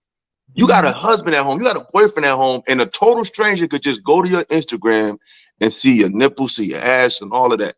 What did he do to deserve that? That undermines the work. Your man, think about it. You working 10 hours, you following the homie in the green shirt. You don't work 16 hours a day to be able to come home to get some loving from your woman, and 10,000 dudes who you never seen, who she never met, could just download her picture and do whatever with it. That's the world we live in. I'm working hard for what somebody get to do for free. He can just download the app and see everything about you. So I'm just saying, like, I think modesty has to make a comeback. And modesty is really sexy, because back in the day, what made it a mystery when I was young is you really didn't know how nobody body looked. You ain't know until you know. It's like, oh, shoot, I didn't even know you had all that, because she dressed regular. Now I know you could like see him. Like, I know what that's like. Yeah, I could tell her leg go up. All right. Like, it's no more mystery. We got radar. We see through your clothes, whether you dress scantily clad or not. I can see you and just like, yeah, she probably got blah, blah, blah, blah. We can see all that shit. So putting it out there is just making it worse. You could be in a long john. We got x-ray vision. We can see it. So I just feel like the modesty has to come into account. It has to come back. I want to jump back in, Ella. You said, well, first I'm of gonna all, I want to bring everybody attention back to quarantine, right? Everybody, we're all in different places. I'm out in Arizona, so I'm out west. I don't know how strict y'all were in your regions. I know, Ella, you out in the East Coast, so y'all were pretty strict, pretty locked down, right? Yeah. Were y'all locked down over there, Bree, where you are? Yeah, in Ohio, Northeast Ohio, heck yeah. Okay. Everything shut down. So if you all witnessed an actual quarantine, unlike Atlanta or Florida or whatnot, you recognize during that time, I feel as though that's when women kind of really displayed and showcased the other weakness. You mentioned the weakness of resources, right? I believe women have a weakness of, you can call it validation or you can call it attention, right? because during that time, during COVID, everyone was locked away at home. The women weren't out getting compliments at the grocery store. You got a mask on your face if you are out. You're not at the, nightclubs or anything like that. So what began to come about? Born is OnlyFans. It all started with the Busted Challenge, with the Silhouette Challenge, right? And then if you started to watch closely, those same women who were the woke women, who were the church women, first of all, everybody's out of church for like a year flat. Let's just start there. But then you started to pay attention, and I mean girls who was like, she was the mutant class, got all A's, you cheat on her test and some more stuff. Look, that girl is half naked on Instagram right now. You see what I'm saying? So I feel like COVID kind of fast-tracked the world into that direction, but it also gave us a peek in the window to say, oh, this is what happens when y'all don't have that attention. This is what happens when y'all don't have that validation. So that's an excellent point. Excellent point. I want to read off some chats. My man Sonny Kareem said, fire show. Appreciate that. Jeff TV said, yes, I'm an asologist. I prefer to imagine, but there isn't much left to the imagination. Absolutely. That's the problem. There is no imagination. And what women don't realize, that lack of imagination kills courtship. What am I courting? The courtship is the discovery of what's not easily found. If it's all on your online, it's just a matter of doing what? Paying for you. See how it leads into a transactional situation? Because it's like, yo, shorty, I see your page. What's up? What's your cash at? Now, if you covered up and I can't see your body, that's going to make me what? Talk to you. Ask questions. Pick your brain. Because now I have to earn access to the Holy of Holies. But if it's just visibly, I'm just going to go straight to your, yo, what's up? How much? I know dudes who literally go, I'm not lying. I know dudes, I've seen dudes go up to chicks in the club and just be like, yo, how much? And they be like, and they give them a price. It be regular girls. They will give dudes a price, 300, what's up? And they just be regular girls. They don't be coming in like, so I'm just saying, ladies, you gotta switch it up. You gotta come out better because men are going, if you showing your body, men think you for sale. Absolutely. That's just how they think. It just is what it is. And even like you said, bringing modesties back is having consideration for the young boys that are 7, 6 years old. Absolutely. It's ridiculous. These young men are being exposed to all this hypersexuality. And I talk to my son. I have 2 sons. And I have one that really communicates with me. He's like, yeah. And I'm like, hey, man, you like any girls yet? No. So I'll be like trying to help myself because I'm like, wow, ease into them liking, letting them go. And he's like, yeah, when I see a girl, downstairs, gets a little, excited. I'm like, oh, God. So for them, they're even transitioning and accepting what the beauty or a girl does to them. They're just at school. So imagine them seeing you and you're behind and your fashion over $10 dress that got all the cutouts and everything. What's that going to do for them? It's going to destroy them in some type of way. They're just like, wow, okay. And I don't know, maybe just make you older or mature more than you should, right? Get exposed in pieces. Society used to protect us and cut TV off at 10 o'clock. They used to say, oh, the couple start kissing, then the screen goes off and you would just insinuate in your mind like, oh, they're getting freaky. But now it's 24/7, always on. Everything. And the that's Bible, a great point. The Bible says, who can find a virtuous woman? Who can find one? Because you out here just giving everything away. So the ones that do make it exclusive, those are the ones that are wifey material because they understand the importance of exclusivity for themselves and reserving it for their husband and not necessarily for the world to see, And I think that's a beautiful thing. But hey, it's my life. I do what I want. I can go out here. It's his fault. He should control his eyes. But as he said, if my son told me just looking at a woman makes him feel a certain way, then they can't. It's just nature. you know, and then by default, you're objectifying yourself, whether you believe it or not. Absolutely. And I That's think how it is. I think brother made a great point in the chat. Brother, shout out to Vaughn Bryan. He said, I agree, a woman should be dressed in modest apparel. Leave something to the imagination. You don't have to show everything. Your body is a temple. Absolutely. Sheik Davis said, and a lack of imagination leads to cheating, porn addiction, or erectile dysfunction. Absolutely. And that's why I tell people, growing up in the late 90s, early 2000s, porn changed everything. There was an influx of porn like never before, where it changed it even changed the sexual expectations. Every woman just had to be a stone cold freak. You know, she had to be light skinned. She had to have a certain physical aesthetic. He had to be in perfect shape. You notice, if you really pay attention, if you notice the physical, not saying you shouldn't be in shape. That's not what we're saying, because you know people love to run with stuff. But even if you look at the musicians of back in the day, there was no one size fit all of how you had to look back in the day. They were just making sure you had some talent. The singers wasn't the best looking men and women all the time. Some of them happened to be nice looking and made good music. Some of them just regular looking people. But porn changed what everything had to look like. Everybody had to be in tip top shape, and every girl had to have this crazy body. And if you look at the porns back in the day, that's what it was. The dude with the body, perfect bodybuilder, and she would just, had this crazy perfect body. And now everybody had to have that aesthetic just to get a man or a woman. If you look at the pattern, even with music, everybody had to look a certain way. Everybody had to have this uniform looking approach to each other.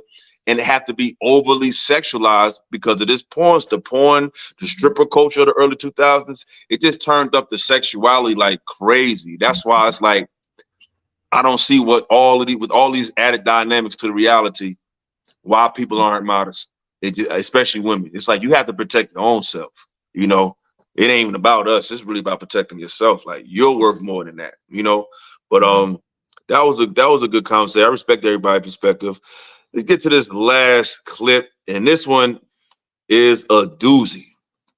So let's get into it. Activities where I'm being paid. But what's really interesting about this conversation I was having regarding prostitution was this came off the back of me saying that the thing people don't want to recognize is, and this is going to be very controversial to say, but marriage also is sex work, because a lot of women, what they're doing is, and this is controversial to say, because I'm gonna hear this. Let's hear this. In your definition, where you said earlier about prostitution, where like you sleep with a man, you get money, or you hang out with him, you get money. Why I say marriage is prostitution is because what happens is women engage in marriage from a place where, okay, he's gonna take care of you financially, and there's a home for you both to live in.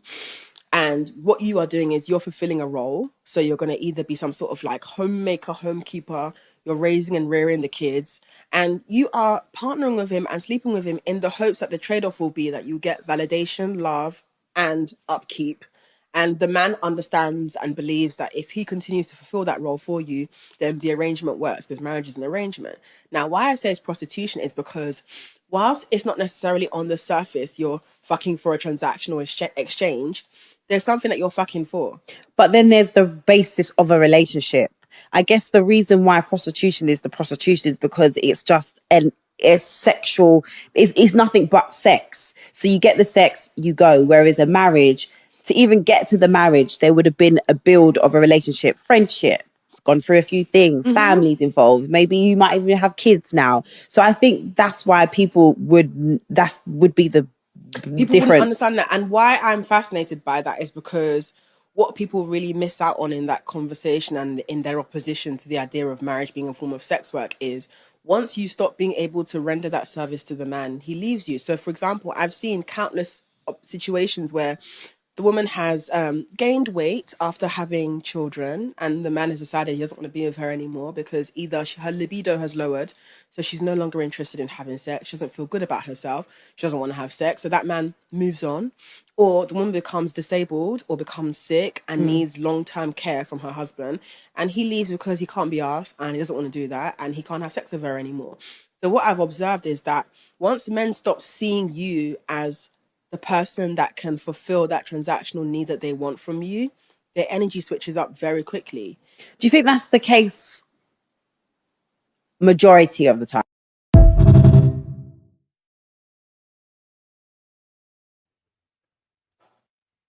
Ladies, is marriage a form of prostitution? Absolutely not. That's so disheartening to hear that.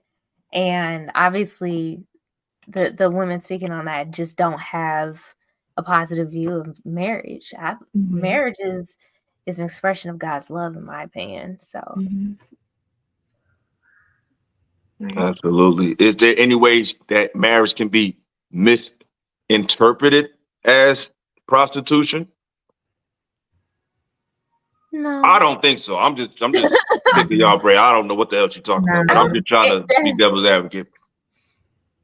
I don't know why she's trying to like replace the word prostitution into like a transactional. That's the only thing I could think about. Like, say if like you knew like maybe like a Cam Newton situation, like he's not settled with anything, but you say, well, I know enter into this transactionally, he's gonna do these things or whatever, but for the sake of that, but there's no real relationship. Or if you get with this really, really fat, ugly old man and he's super duper rich, but you just want to be with him because of that, and there's like no love, whatever, I can see that that's transactional, but not like prostitution. That's just, you would definitely be sleeping with multiple partners, which prostitution is. It's not relegated to one person. Absolutely. PJ. I was originally going to take the angle of flipping it, but I won't do that. I'll save that for the women podcast. Flip it. Yeah, that's what we're here for. We all got spatulas. That's why we're here. We're here to flip the conversation every type of way. We want to look at every perspective possible. Flip it up. All right. So before I flip it, I also wanted to ask the ladies a question, because I'm inclined to believe, although she may have articulated it a little odd, I'm inclined to believe most women, to some degree, believe that sex is like one-sided. I'm confused about that. That's one of the more upsetting things about it, is how one-sided the whole topic was. Like, it seems like she's describing sex as a chore or something that she gives to a man, whereas it's a union for both people. Like, yeah, she's right. I guess it's been used as a trophy before. Like, you do marriage to get to the sex, but I think that's becoming less common. And even if you do that, like, the sex is not the ultimate reward. It's just something that you give as a gift. And if you're not giving that as a gift, then when we get into that whole other conversation about, coercion and things like that. But And my thing is this, man. I'm glad PJ said that, because I wasn't even thinking that. But since he brought it up, God damn it, that's true. I'm tired of this sex. Women acting like they're giving us sex. No, baby, we're giving you sex. You're receiving the damn sex. You ain't working. You are literally you're literally in a receptive perspective. I'm tired of women saying, well, you didn't give him nothing. He gave you something. You received it all. You didn't give anything. If anything, we gave each other sex. Sex is a mutual thing. You're getting what I'm giving. I'm getting what you got. Like, I'm tired of that narrative. I'm tired of sex being looked at as this secret gift that women are giving us. No, we together create the sex act. I have a role and you have the role. That is not a bargaining chip anymore. Right. The second thing is, I feel like conversations like this and perspectives like this is a more reason that deter men from dealing with women. Like, back to the topic of the show. I said this a while ago. A lot of modern women live between this world of fear and fantasy. They got all these fantastical ideas based on the media, based on music, of what a man should make and all of this stuff. And then they also give a lot of energy to crime shows and the worst thing that can happen. So it's like they're in this world of fear and fucking fantasy that puts them in this paranoia-filled world that's going to make men just go, I'm good, yo. I don't want no problems. And it's like, it's just not helping these women. Now being a wife you're just a prostitute, as if a prostitute is strictly about sex. So that shows you the mentality of these women. They think that marriage is just giving someone exclusive rights to your body. They think that's all marriage is, and that's not that at all. Because prostitution is, I'm paying you to have sex with you, strictly, not even all the time, for a moment. Marriage is for better or for worse, to death do us part. And it's like the fact that they just lump that into just, I gotta have sex with this dude all the time. It's just crazy work. Crazy work. Yeah. I was also gonna say, let's talk about marriage. I'm gonna make some women a little angry with this, but let's just call a spade a spade. Unless you've made it to Kim Kardashian status, your lifestyle is mainly based on the man you end up with, period. If he's balling, y'all balling. If he's down, y'all down. And you can, do things to change the situation, got it. But your lifestyle is dependent on the man you are with. Mm-hmm. So to marry a man, to get access to that lifestyle, to the resources, to all of these different things, and the gift is sex. I'm gonna pause that right there because I also want to get a little controversial. Let's talk about the cheating topic, right? When we talk about cheating, right, women feel as though it's an even playing field. It hurts us as much as it hurts y'all, and it's wrong on both sides. Okay, be that as it may.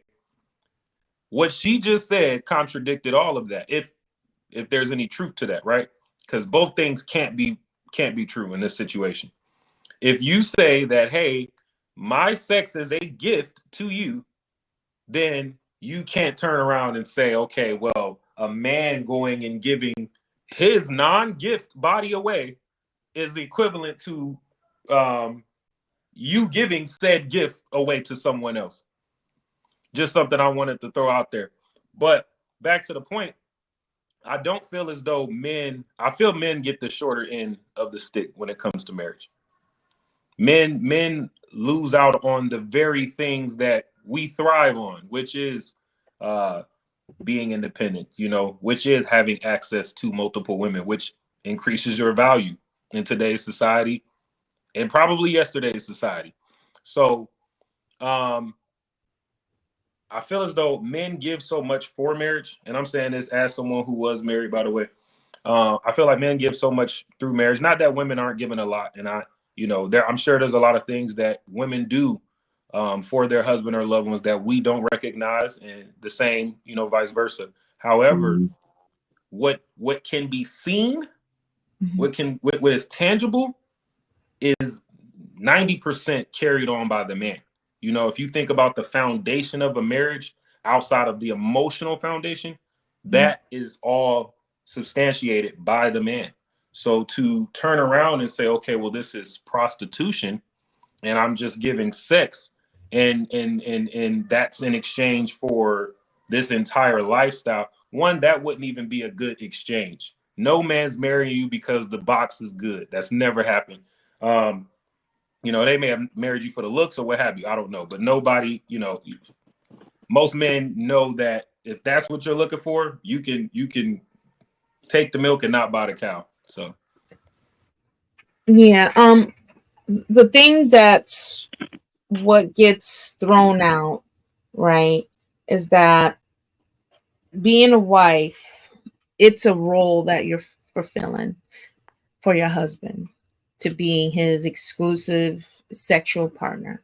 And he gave up all the women, like you said, that he could have had, all the free ladies in the world for you, because he saw something in you that he was like, I want her.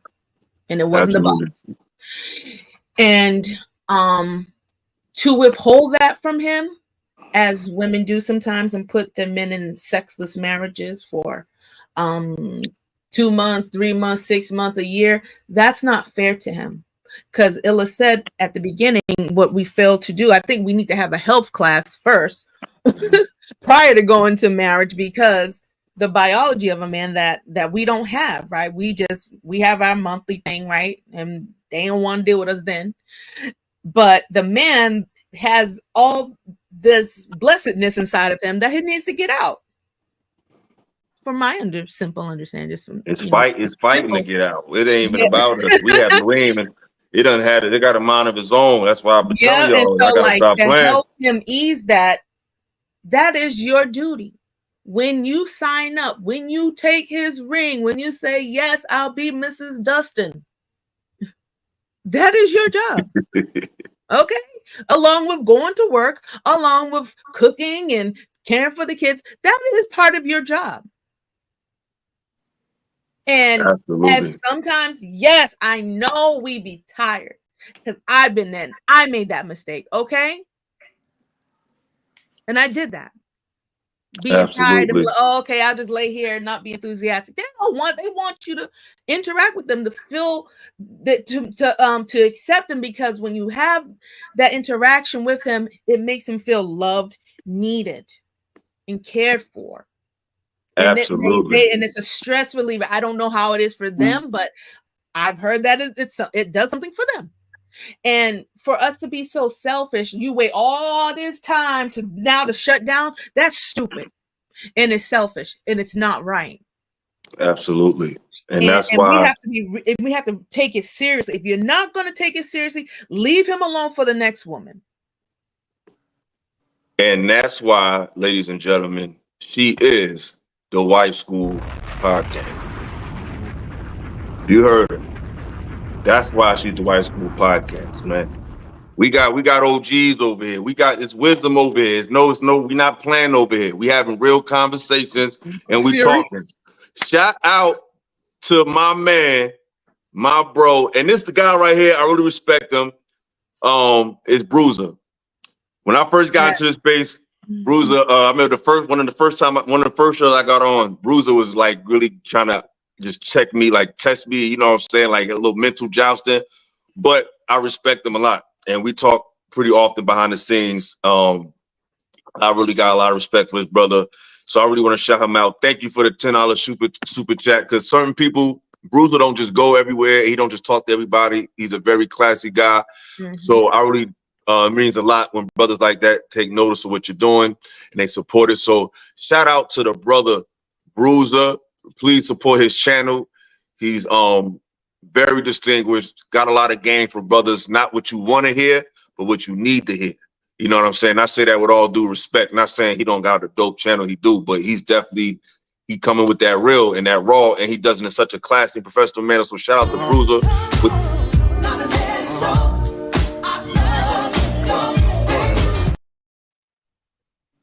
He said, shout out to my brother from the north. You already know, my dog. Peace, peace, peace.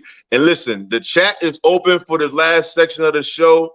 Shout out to Keith. Keith pulled up. If you want to pull up for this last segment, we just want to talk to the panelists. You want to ask questions, ask the conversation. The link is in the chat. You can.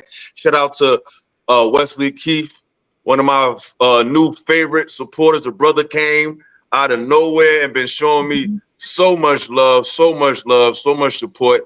I really respect this brother, and he's a double threat because he can actually come on the screen and contribute to the show. So shout out to the brother Wesley Keith Mullins, looking like a Shaolin monk over there. Let's go.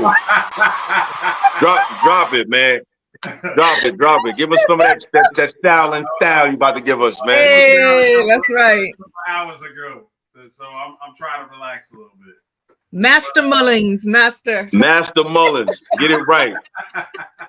Got my pie show, right? Yeah. Yeah. Listen, the thing that and it bothers me that there are women that would have this kind of perspective to make it seem like, being in a relationship is some kind of chore. This is horrible. If that's your perspective, why be in a relationship at all? Why are you even putting yourself out there to even call yourself dating? Just call it what it is. You want to get, your clout by being married and just have that one event. then go ahead, get a one of those photo shoots so that you could get that off. But don't drag a man into it to waste his time, because men don't consider their time. They don't like their time being wasted. We know that almost everything in this world is against us, and time is something we cannot recover.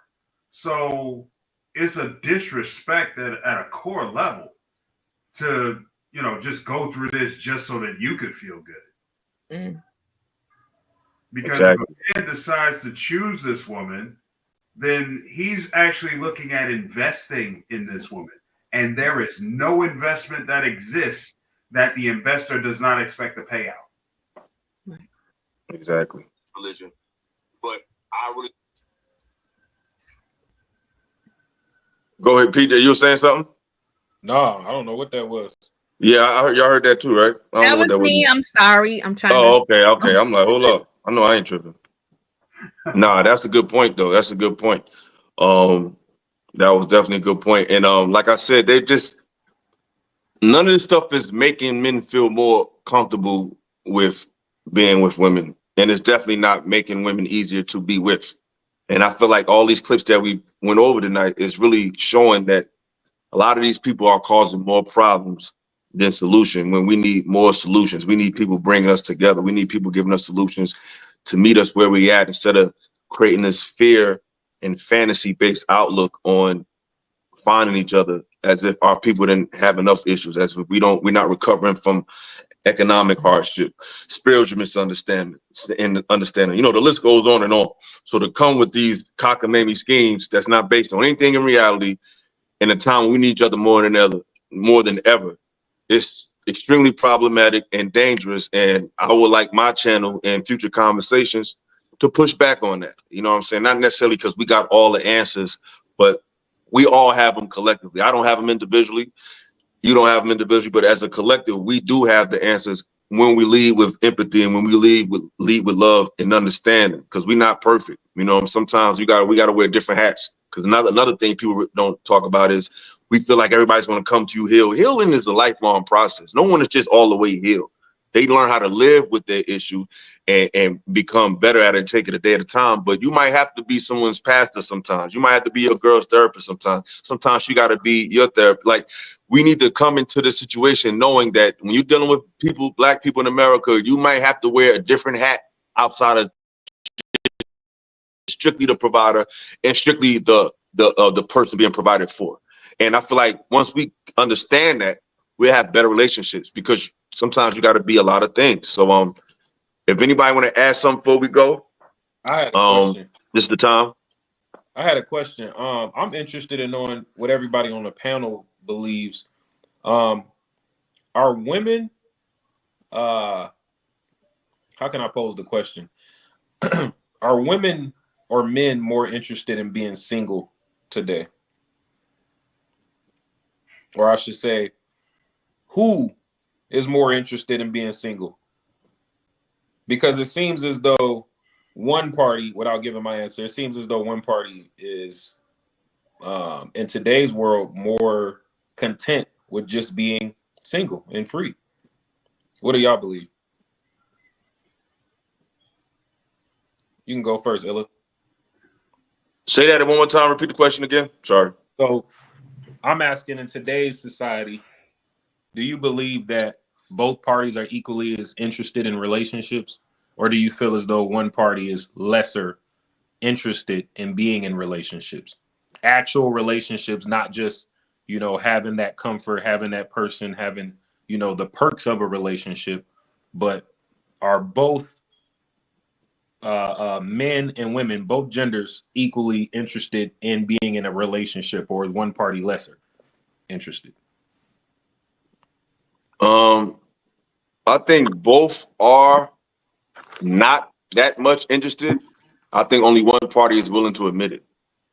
I think men are willing to admit that, hey, I don't know. I'm just searching. I'm just browsing. I'm just dating.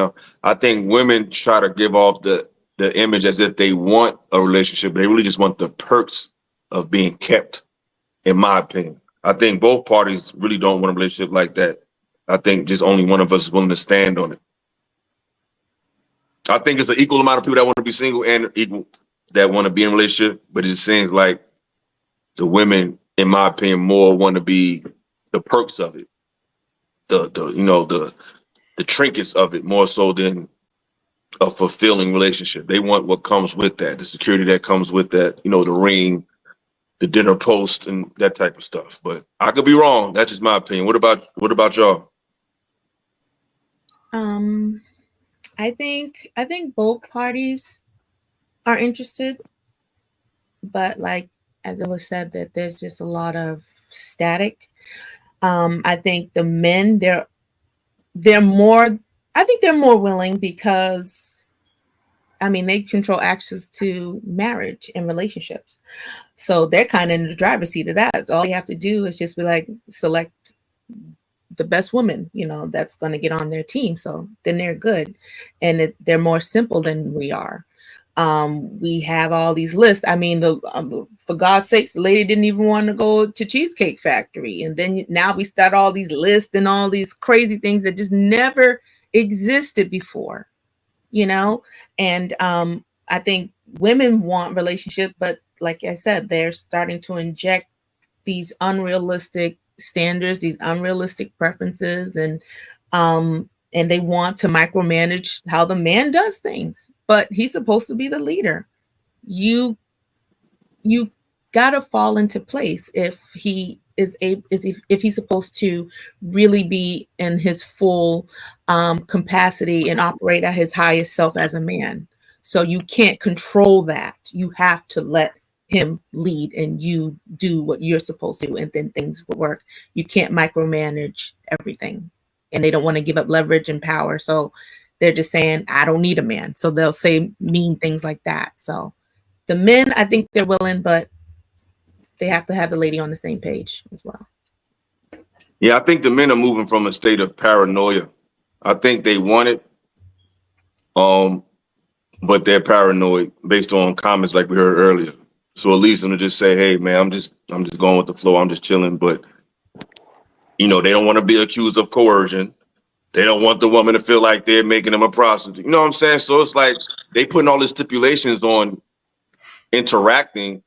Why would a man feel comfortable even trying at this point? And it's making it hard for the Wife School podcast and Breeze of the world. You know what I'm saying? Because you guys are proving that that's not the case.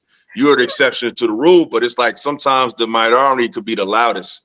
You know what I'm saying? And I wish a lot of women would speak up against those women, because men, we'll call out the suckers in our side. The women be like, well, she's a woman. And, it's like, all right, well, she's going to mess it up for you. So you better figure it out. It's called collateral damage.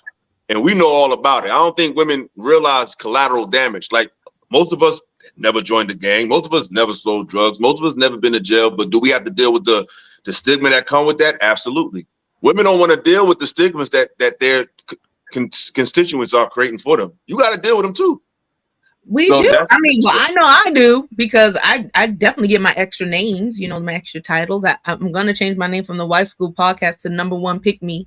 Because I get that title. I get the Mammy title. And, oh, you're siding with the men. So I'm like, you can't win with a Jezebel. If she wants to control, that thing has possessed her. Sometimes like you gotta, I don't know, you gotta be really specialized to exercise them demons out of people, because it's like demon mode. I don't know what the heck it is now, but it's just like talking to a brick wall. A man, he can express the simplest things. Okay, don't wear a wig, darling. Oh, you men always choose a woman that wear a wig. So it's like, okay.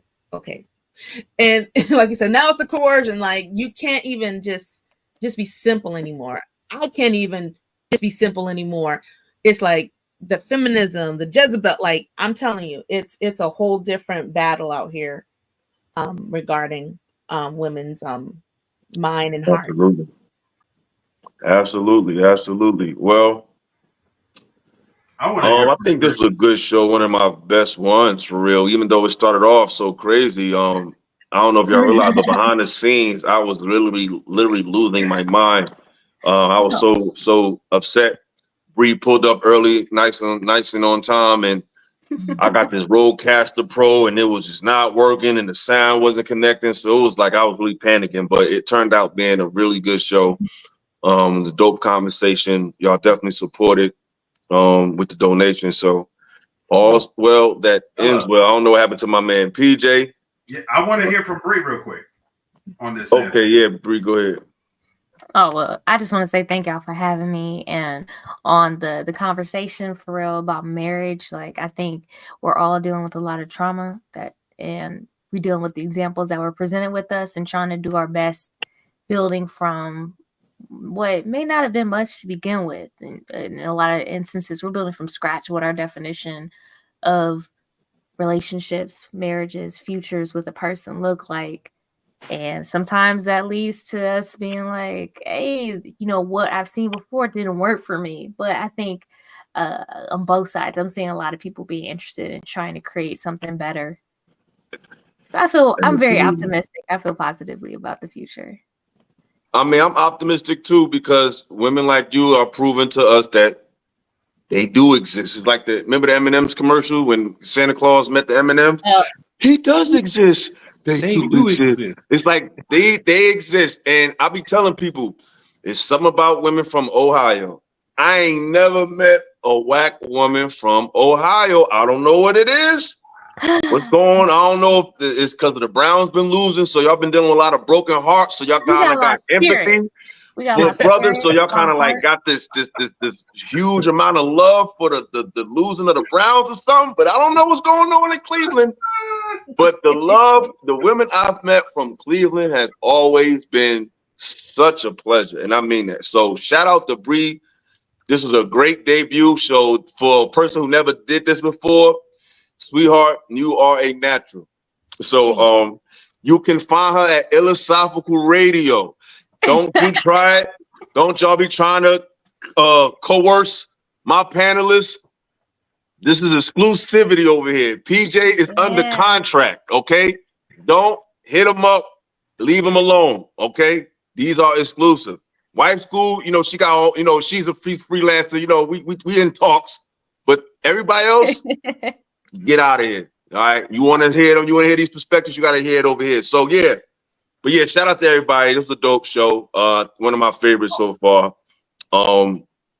So yeah, I'm gonna drop all y'all. Peace to everybody. Shout out to Wesley Key, Master I Key. didn't even get to speak on that. Go ahead, PJ. I'm sorry. Go ahead, PJ. Go ahead, PJ. It's for you, brother. I want to give my answer real quick. Go ahead. So to answer PJ's question, I would just bring up 3 songs to remind people of the point that there are some things that men have been saying for generations and decades. First song is Jesse's Girl by Rick Springfield.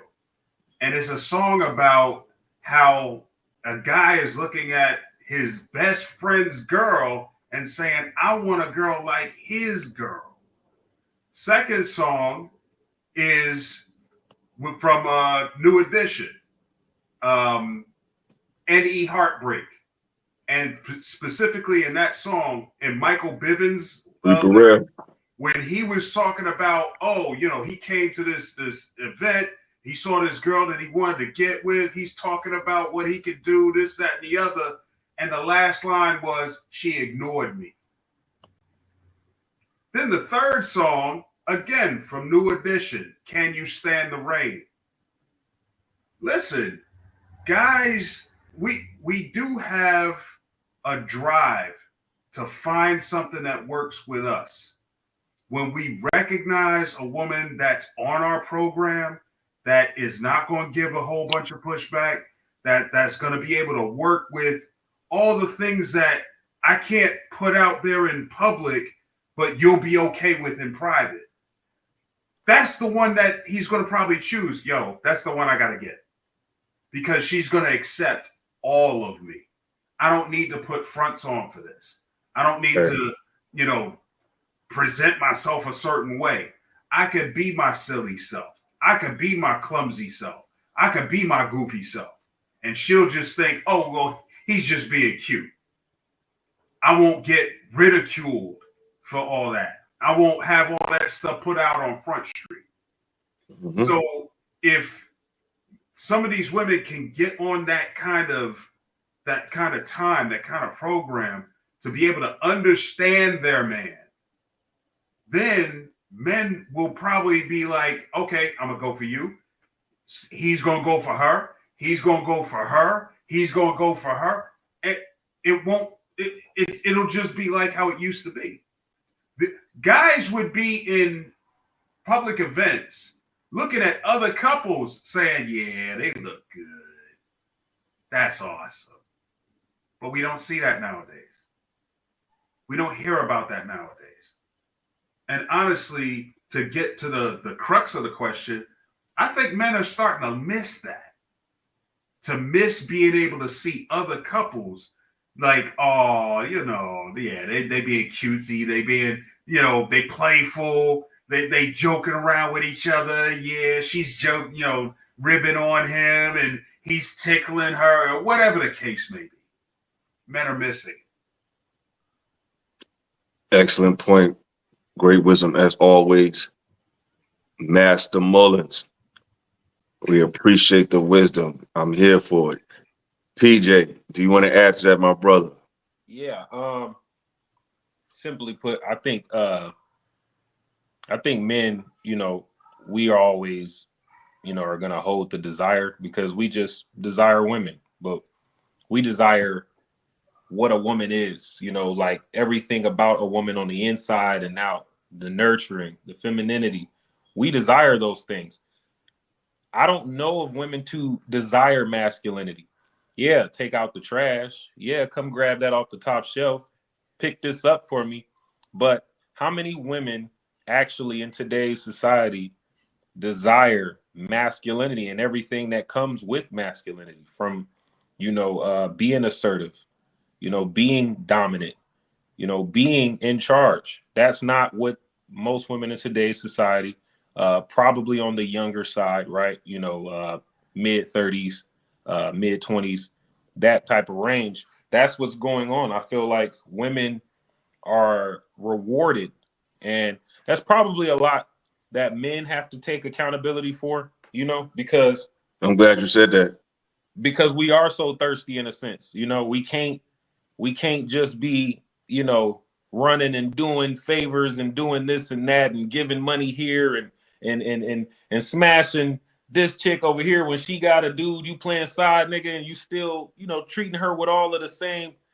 You smashing this dude's wife, because that's always going to give them that, hey, when I'm in a relationship, I could just turn to my computer really quick, and there's the access, there's all of the validation, there's everything saying come outside, or the phone. The grass is greener. You see what I'm saying? So I think with that has kind of women in a chokehold right now. I don't think they're willing to let go of their freedom, so to speak. So I think that's where the scale is tipped at. And I think men, we've always kind of had that freedom. Going back to the cheating conversation, in my opinion, cheating is a women's sport. Men historically didn't have to cheat. Oh, Bree got out of here. All right, bye. Peace, Bree. Peace. And I appreciate the shout out, by the way. What was her name? Shanae? Say Franny. Hope I'm pronouncing it right.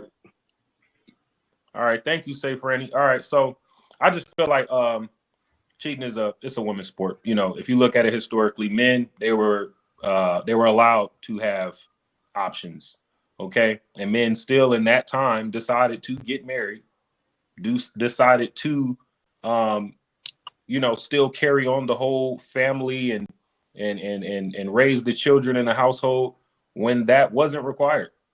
It may have been praised because, if you're a king or someone with power, you are supposed to show that you can lead, that you do have a legacy in the home front. But, outside, everybody's not kings, at any point. But you've got one king and then you've got the empire. So everyone else in the empire, had no actual reasoning to do this other than they wanted to do that. And I think that's consistent today with men. I think where women are a little, I don't want to say lost, but they're kind of still getting involved with the times. They're catching up to the times because, they have been liberated. Decade after decade, women are, so much further ahead than they were, and they are so much more liberated than they were.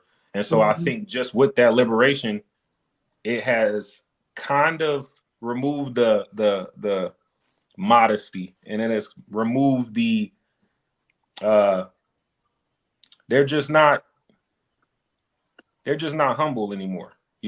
Most women think they are capable of dating God, and I mean, try to tell them otherwise, because the internet is telling them, hey, he has to have this, he has to have that, and all you need to do is be able to give him the Guac 3000 or the Box 3000.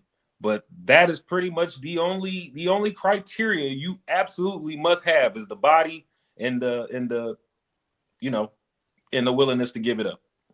And that's why men gotta stand on business, because a woman can't submit to something she never saw before.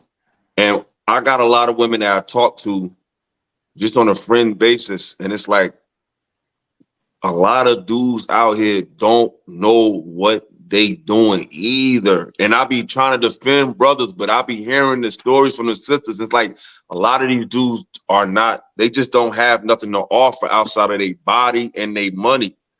And they let society and even other women tell them that's all they need, but that's not all you need. Women gonna tell you one thing to fit her narrative, but she's expecting you to know more than that. Because some women, I've even heard women say, why you listen to me? What you said? No, stupid. What do you think? Sometimes you got to go outside of what she says, and she says a lot. She's going to say a lot of shit. But you supposed to be the unmovable object, and she's the irresistible force. You got to stay what you are. And a lot of cats don't have an identity outside of their back sexuality and their ability to pay for something. They don't have an identity as individual men. They can't spark her mind. They don't have a train of thought to open her to. They don't know how to tell her the truth about herself. It's like when you're able to, in my opinion, I can't speak for everybody else. People could say, oh, because you tall or this, whatever. When I get the best out of women, when I say, yo, you on some bullshit, you tripping, this is what you need to do like this. I'm sorry, but this is what it is. They be like, oh. It's like, can't speak for nobody else, but I know that a lot of men don't do that. They're scared to do that because they're scared to lose this woman. My thing is, I'm going to give you something that you can apply whether I'm in your life or not. And I think men and women got to realize the true value in a relationship is when someone's willing to give you something that's not based upon your dependency on them. In other words, if they giving you something that's only valuable based on your association with them, that's manipulation. But if I'm giving you game or giving you an opportunity that you can take advantage of, whether I'm in your life or not, that's real. And a lot of men don't have those things to give women. It's based on a stipulation. Well, I'm going to give it to you, but you got to do, and I'm just going to give it to you.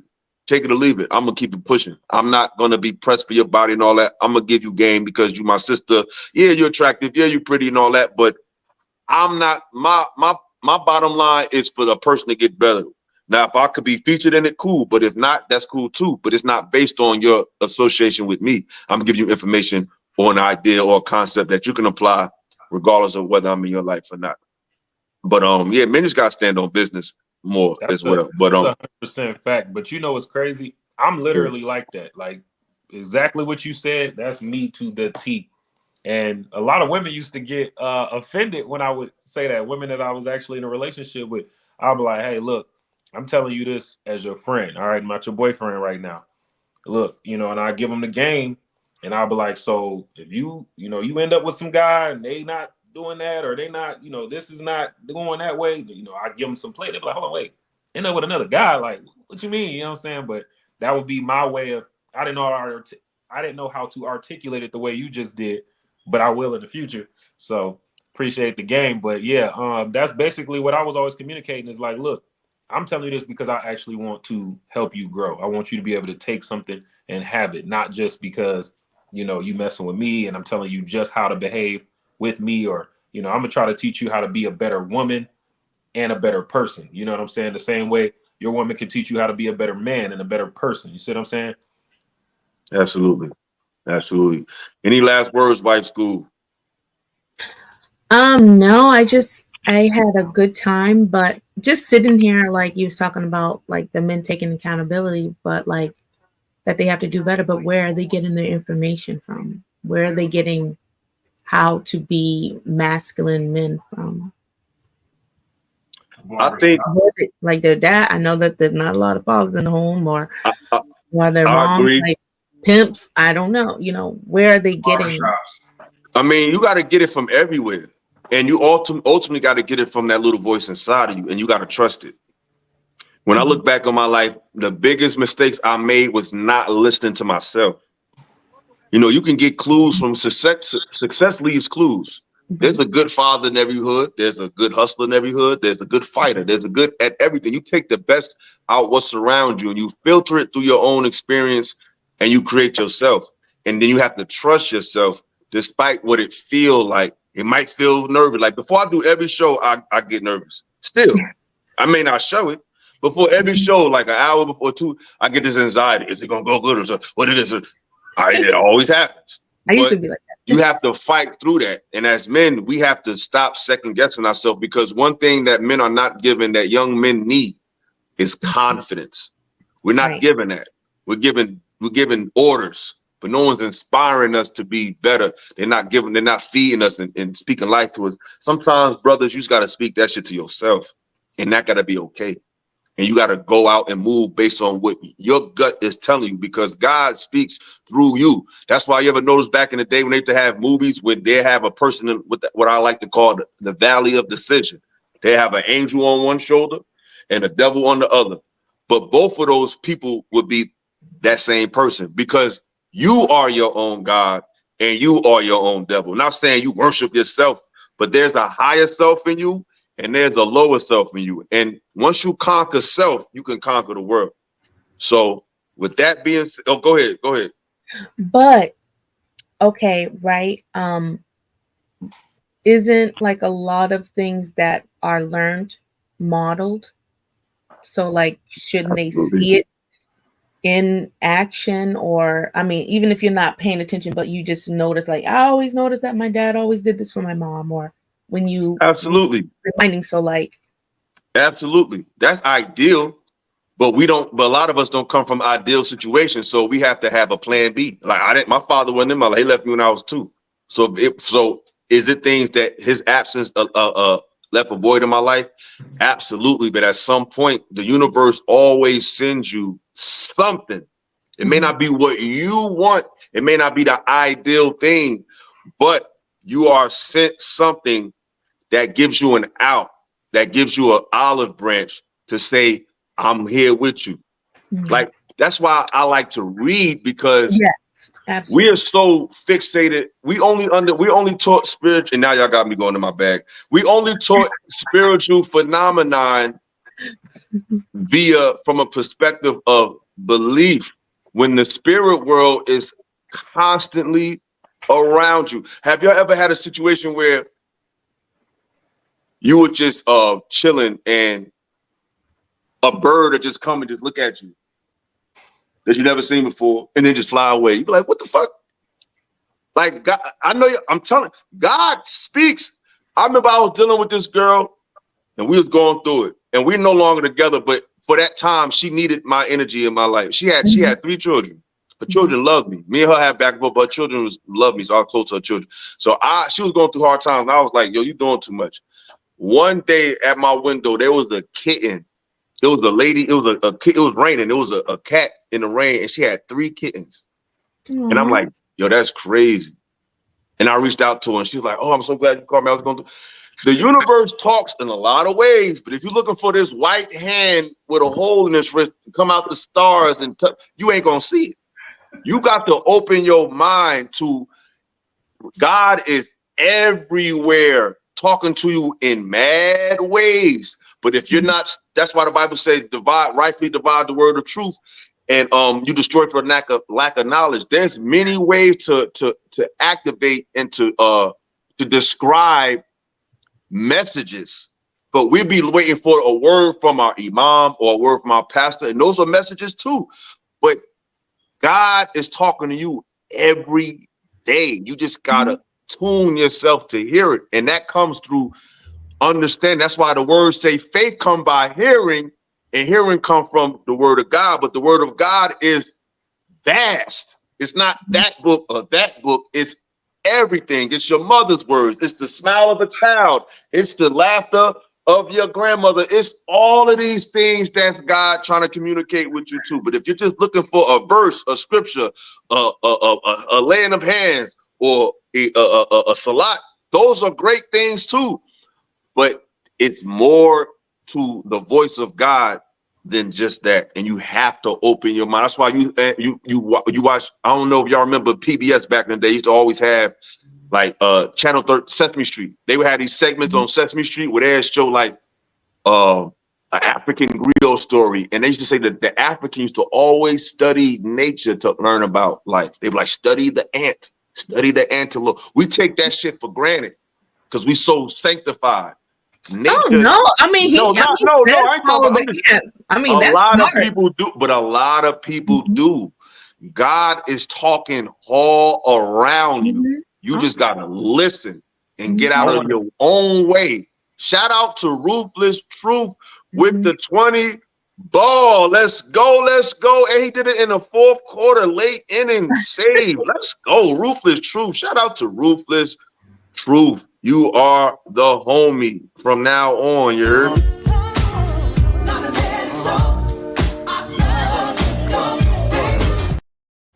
That video should be longer. I mean, like I just be jamming. It's called copyright. Monetize it. It's called copyright. They be coming. I'm sorry. I just like it. With the 20, he didn't even have no words. He just dropped the 20 and kept it moving. That's what the no-look pass. He ain't even saying that. He can say, just take that. Just take that. Hit me with the magic. That's what I'm talking about. You know what I'm saying? That's what I'm talking about. Shout out to Ruthless Truth.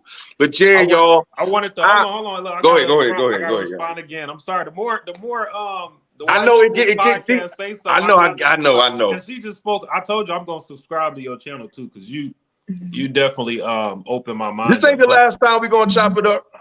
But her question was, where do men learn it from? And I sat here thinking about that question while y'all were speaking, and I was like, you know what? Just based off my own experience personally, I've learned through trial and error. I think men have the ability to self-reflect and take accountability. So we 100% take a lesson from every relationship. Whereas a lot of women are doomed to repeat the same cycle because it was him. He did this. He wasn't shit. He was a pig. And then they go back into the next relationship, haven't done nothing wrong, so there's nothing to fix. Whereas a man, we are rah, beat our chest, right? But every man got to look himself in the mirror and will. Every man knows where he stands. He knows where he ranks. Okay. He knows if he's a 4, he knows if he's a 10. We can identify other men as being a 10 or a 4. Pause. Not talking about attraction. We're talking about the value of a man. We know where we stand and we know where the next man stands. So women aren't as capable of doing the same, not for themselves and not even for other women. Women will judge other women based upon who they're standing next to. And I mean by their husband, who they're involved with. And they will judge that woman based on that. And think they're better and try to take. Absolutely. But she got him. Absolutely. But I'm gonna have another show because I see some verses in the chat. I ain't even about to go there, bro. I see them hanging out the watchtowers in the chat. Like, listen, brother. I see the You're getting the people inspired tonight. That's all. They handing out the pamphlets, man. You know what I'm saying? They definitely passing out the anointing oil. We're definitely going to have another show strictly about spirituality versus religion. Are they synonymous? Are they not? I'm definitely about to go there. We definitely gonna have this conversation. Not to disrespect anybody's religion. However, we definitely have to come to an understanding of those who are believers in their belief. Because sometimes people believe if you're not religious, you don't believe in God. And I think people get that mixed up, and it caused a lot of confusion and a lot of separation when we really should be united. Because I think everybody believes in God, but how that's interpreted, people have the right to question. Because people act like we don't have the right to have questions. People have the right to question. You know what I'm saying? As long as they don't disrespect nobody, they have the right to question what they want. So it's like, I'm definitely going to approach that topic. Not tonight, though. I just did a little light work, but nah, the time has come. Shout out to DC King. He's definitely laying hands in the chat. But we definitely gonna spin the block, brother. Yeah. We definitely gonna spin about. Shout out to Safe Friend. She said, "Yeah, let's do that. That'll be a good one. I might have to come up for." Oh yeah. We gonna do that. We ain't ducking no topics over here. We gonna do it respectfully though. But it's time to have that conversation. But yeah, I'm tired. I appreciate all y'all for pulling up. Yeah. Thank you, Wife School Podcast. PJ, you already know what it is. Master Mullins in the building. I appreciate you, brother. Thank you for the love. Thank you. Love y'all. Peace. So this was a great show, great night, great support, great energy, great conversations, great panelists. You know, great things is happening. So appreciate y'all for pulling up. It's been another episode with your brother, E. Illa, aka Illosopical, aka just Eric Hutchins. Thank you for pulling up. I enjoyed each and every one of my guests. Shout out to Team Illa. Shout out to my chat. Shout out to my moderators. Shout out to everybody that pulled up. Peace and love. And we are out of here. Them niggas shrink around you, man. You know what I'm saying? They just in the space probably before you was a little bit. You know what I'm saying? But them niggas shrink when you come around. That's why them niggas don't want you around. Situation with the genders and all of that shit that we've been hearing about. And there's nobody better than the gore. Philosophical to come set that bitch off. Yo, you know